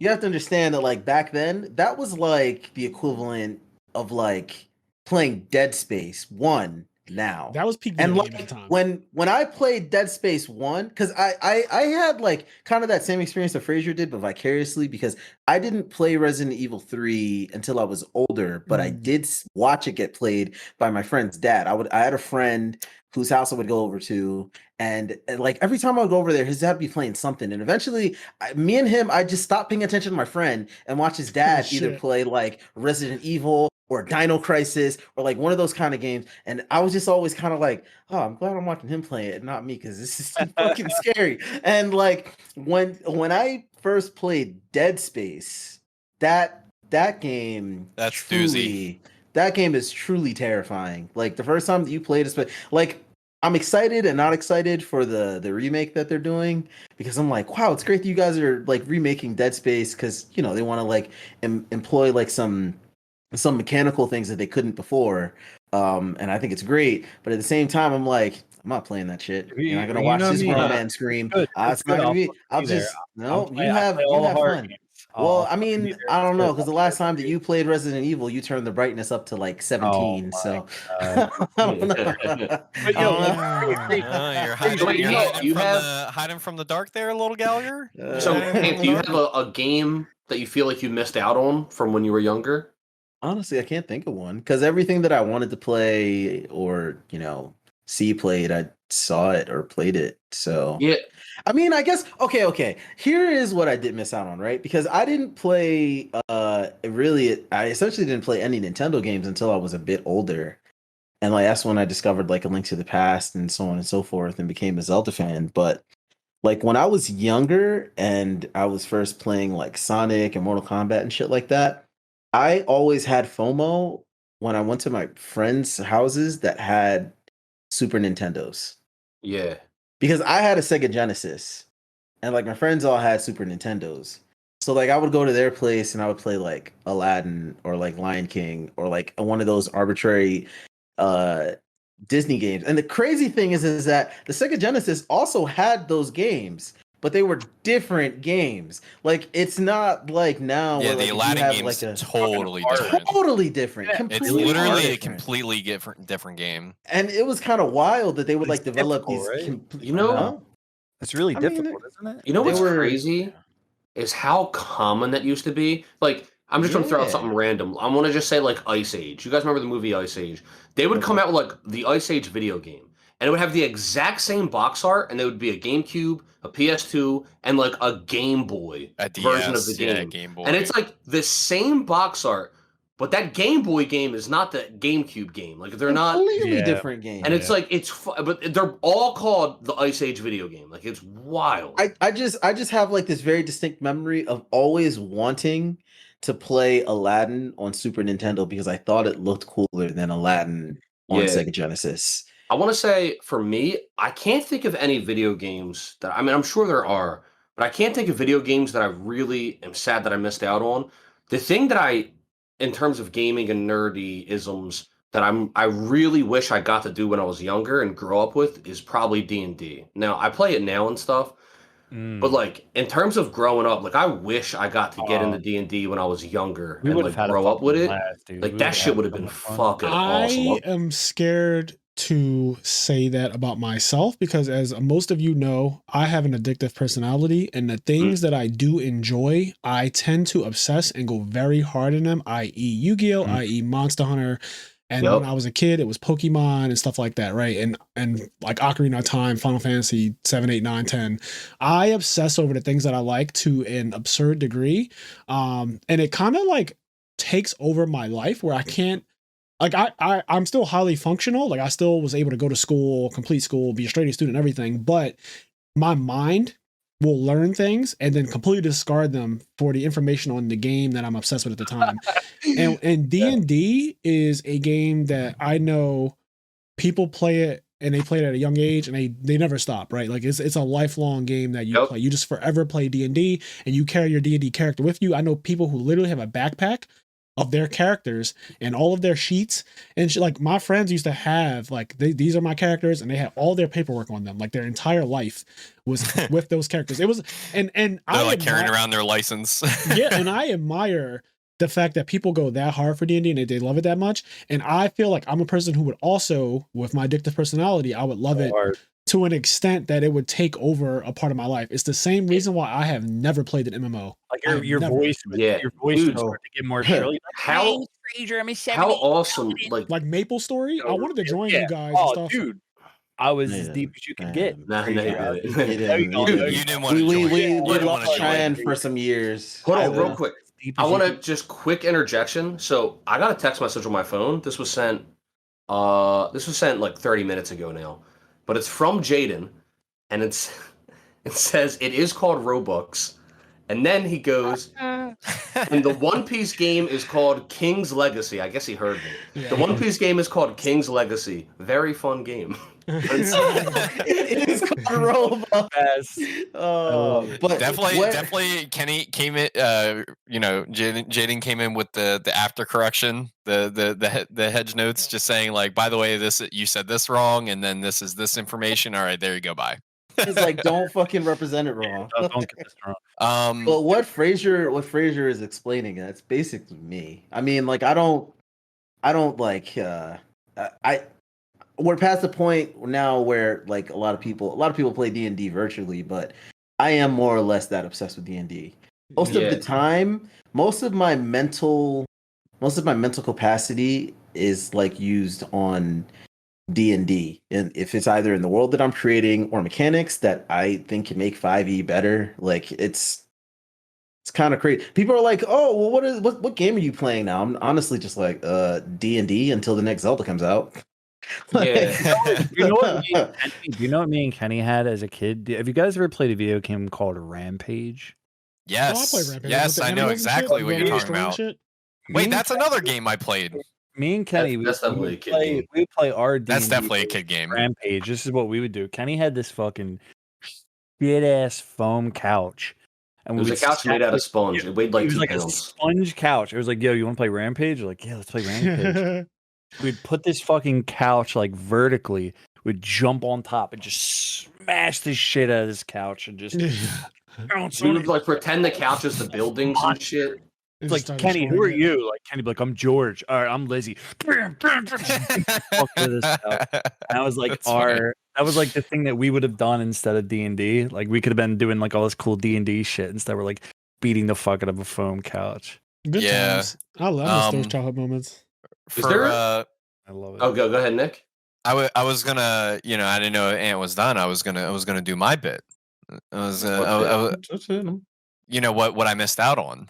Or what I feel as though. What did you miss out on? Oh, thank you for asking. Yeah. What did you miss out on? That's all the time we have. Thanks for stopping by. Yeah, as I always say, guys, do things that make you happy. Do the things that make you happy. Well, go ahead, Stan. While you have the time to do them. So yeah, the main thing for me is that I think the obvious answer. I'm not too broken up about it, but it would have been cool because from being in competitive Smash, growing up with Kenny and stuff, Pokemon has just always been just this vortex around me, and I've just never been entirely interested in it. So has Yu-Gi-Oh, motherfucker. Yeah, no, that's what I was saying. I was gonna say it's kind of poetic. It's really cool that it's like Kenny really tried. I don't know why I distinctly. He tried really hard to get me to Yu-Gi-Oh. Like he was like being really patient. And I was like, I don't know what any of these cards do. Is the nicest teacher when he wants you to get into something. Like it is. Yes, he wanted me in it so bad. Kind of. He knows what he's doing. He's like, I'm making a little disciple because he knows you're addicted and play with him. Yep, that's his goal, and it works a lot of the times. Like he's such a patient teacher. Not me though. I think he's a good teacher too. I'm calling you a dumbass within 5 minutes. Dude, I just love. I truly love like if something I think is really fun and like really cool or whatever, and I think somebody else will like it. Like I really want to do everything I can to get them into it because like it's like I know you'll like it. I know you'll have so much fun. I mean, Kenny, you were right. You were just like maybe 21 years too early, but early than ever though, But you play Yu-Gi-Oh more than all of us. Like you play Yu-Gi-Oh more than literally anyone that I currently like talk to frequently. Which is weird to say, but it's true. Like I the last time I played Yu-Gi-Oh was you obviously on Friendsgiving, but before that, Pasadena. But in between me playing you at Friendsgiving and Pasadena, which was in the beginning of November, you have played Yu-Gi-Oh with Cairo, with Gary. I pretty much play with Cairo almost every single day. Team. You literally joined a Yu-Gi-Oh team. You play Dueling Book every single day. You send me replays of yourself. Like you literally play Yu-Gi-Oh like I used to play Yu-Gi-Oh as a teenager now. And it's been a really cool experience. Like kind of rediscovering, like coming back to it, like that. And who never played Yu-Gi-Oh with us at all? Anthony. I would have given anything for sweet old Look, Anthony. man. Once I saw Light Swarm, once I tried to get back into it and saw Light Swarms, I was like, never again. I was like, never again. That was a really big point of contention for people at that time when Light Swarms came out. Like 2003 when we needed you. We needed you. Look, man, I like. There was a point where I like dipped and dabbed a little bit of Yu-Gi-Oh! I like learned how to play. I knew the cards. I was like, okay, let me learn how to actually play this game from this anime that I watch. And then like, it fell off. And then like, I think that's around the time that I met Frazier. And I was like, oh, like Kenny's playing Yu-Gi-Oh! A few other friends that are playing Yu-Gi-Oh! Like, let me try to get into it. And I like went to, I think it was Red Caps.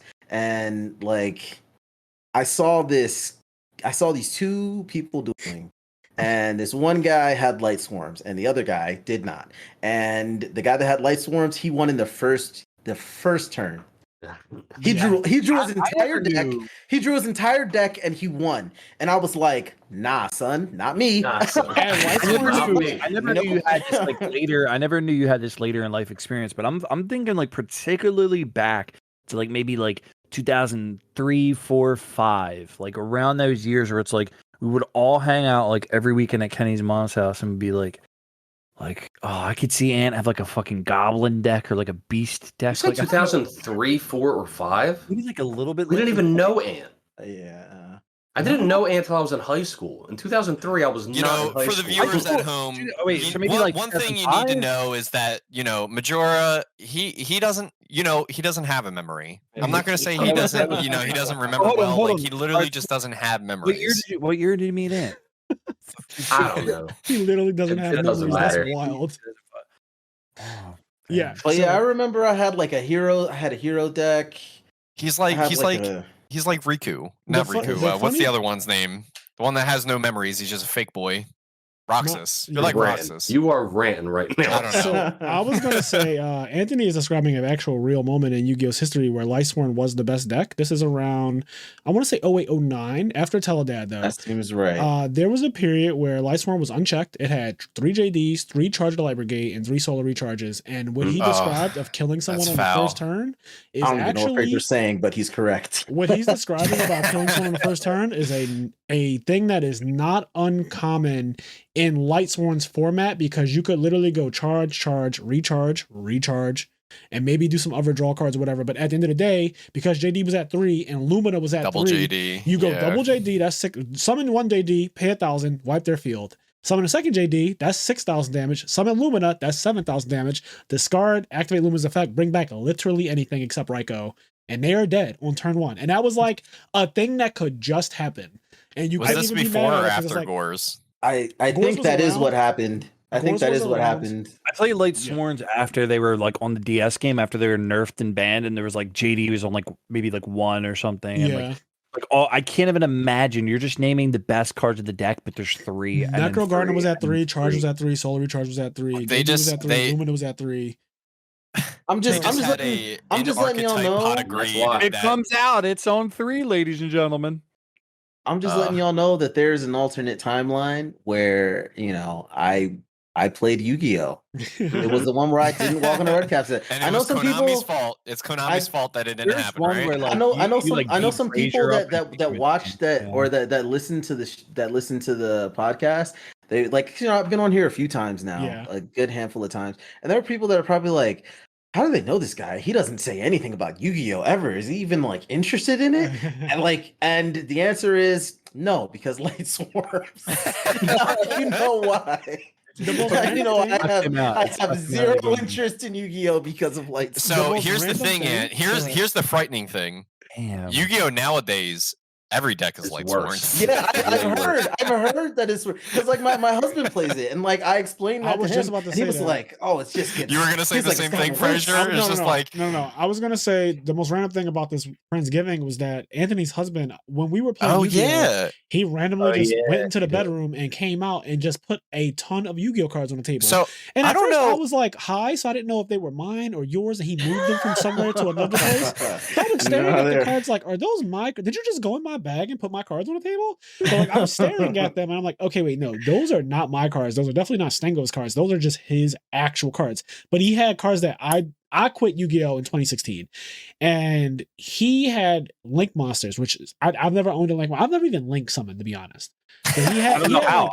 I don't know how. He had Link Monsters and shit. And I was like, oh, you're like a modern Yu-Gi-Oh player. He's like, yeah, I know a lot about what's going on and stuff like that. And I was like, holy shit. Like, I never expected you to randomly just be a Yu-Gi-Oh player. But he's like, yeah, I used to play. Nah, that was so interesting. I still don't know Frazier. shit about Yu-Gi-Oh. I still don't, like he'll like he played Master Duel for a while. That was one of his like his one of his kicks. That was one of his Master Duel for a while, and that's the only reason why. Definitely played Master Duel, by the way. Yeah, it's the only reason why I know that Master Duel has a better soundtrack than it ever deserved to have for no reason. Really? Oh yeah, the music theme is amazing. Great music, and it's because he played it for hours. But like my attitude when he was playing Master Duel was, oh, all right, well, have fun with your little game, I don't know shit about you. All right. Yeah, Anthony, he's like the daddy to the kid playing the game. He's like, oh, here's $20 for your Yugi bucks. Yeah. Go ahead, buy some Yugi gems. Tell your friends you gotta go bye. I just had a memory. This has nothing to do with what we're currently talking about, but it has to do with Thanksgiving. The weekend that just passed, and we're over 2 hours, so I just want to throw this out there now before we end up ending. I want to tell the story, the most New York story that has ever happened in New York while I was there, when we went to go get chopped cheeses. All right. Oh my god, this is a great story. This is so wild. I don't know. I wish I did. I wish I knew this story. So me, Bill, and Gary. Was it just me and Bill? Me, Bill, and Gary. And then we also got food for Stango. Me, Bill, and Gary, we went to the bodega, right? We go in there, we're going to get chopped cheeses. If you don't know what chopped cheese is, it's basically a hamburger, but like chopped up and put on a long roll. Although I don't think it's usually put on a long roll, but I told them to put on a long roll. So we go into the bodega, we order chopped cheeses, and then we're just sitting there waiting. As we're sitting in there, of course, other people come in to order things. So this one guy comes in, he gets something, gets some chips, whatever.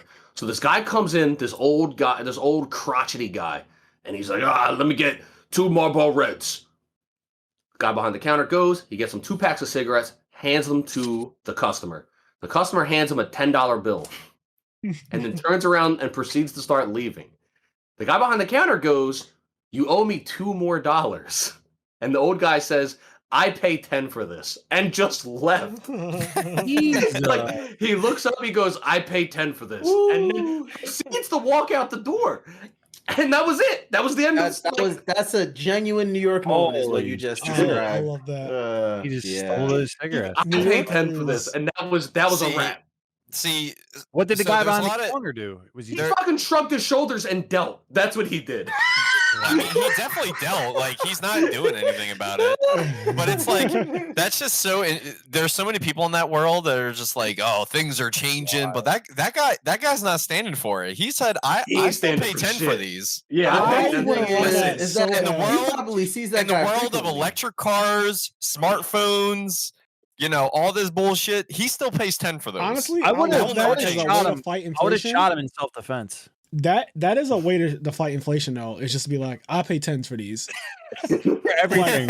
For everything. The next time Xavier comes up to any of you guys and he wants to buy your cards, or like you want to buy something from X and he's trying to absolutely put it in no lube, and he's just charging you. I sell these for 10. Yup. You just be like, nah, I pay 10s on these, and just take it. Like, literally just give them 10 and take it, and like hope you live. Wow. That's the advice I have for you. But yeah, that is very New York. Before we get out of here though, I definitely have to give a shout out to the people on our Patreon. We actually just last night recorded the Patreon exclusive episode for the month of November 2022, and it was on food and just like Friendsgiving, Thanksgiving, stuff like that. So kind of in a weird way, it goes in tandem with this episode, but that episode was more based on steakhouses and desserts and actual food. Like, we didn't talk about all the video games and stuff we played.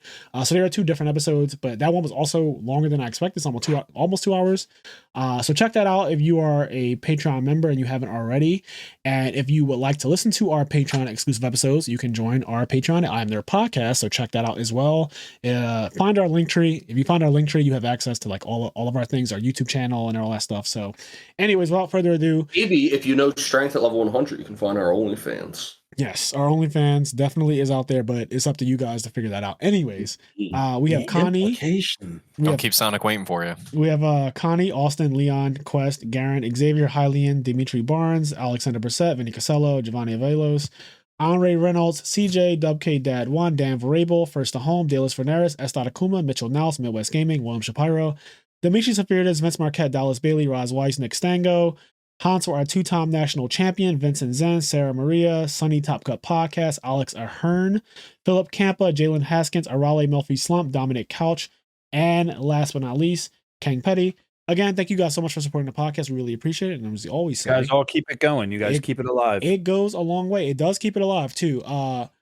Yeah, and again, do what makes you happy, including a Friendsgiving where you get absolutely fucked up on edibles to where you literally shit yourself at your friend's house and never get to the bathroom and I do it again. Vomit in the sink. And I do it again. Yo, I do it again is crazy. Do it again. Yeah. Dude, I just want to say you could do it again, just not here.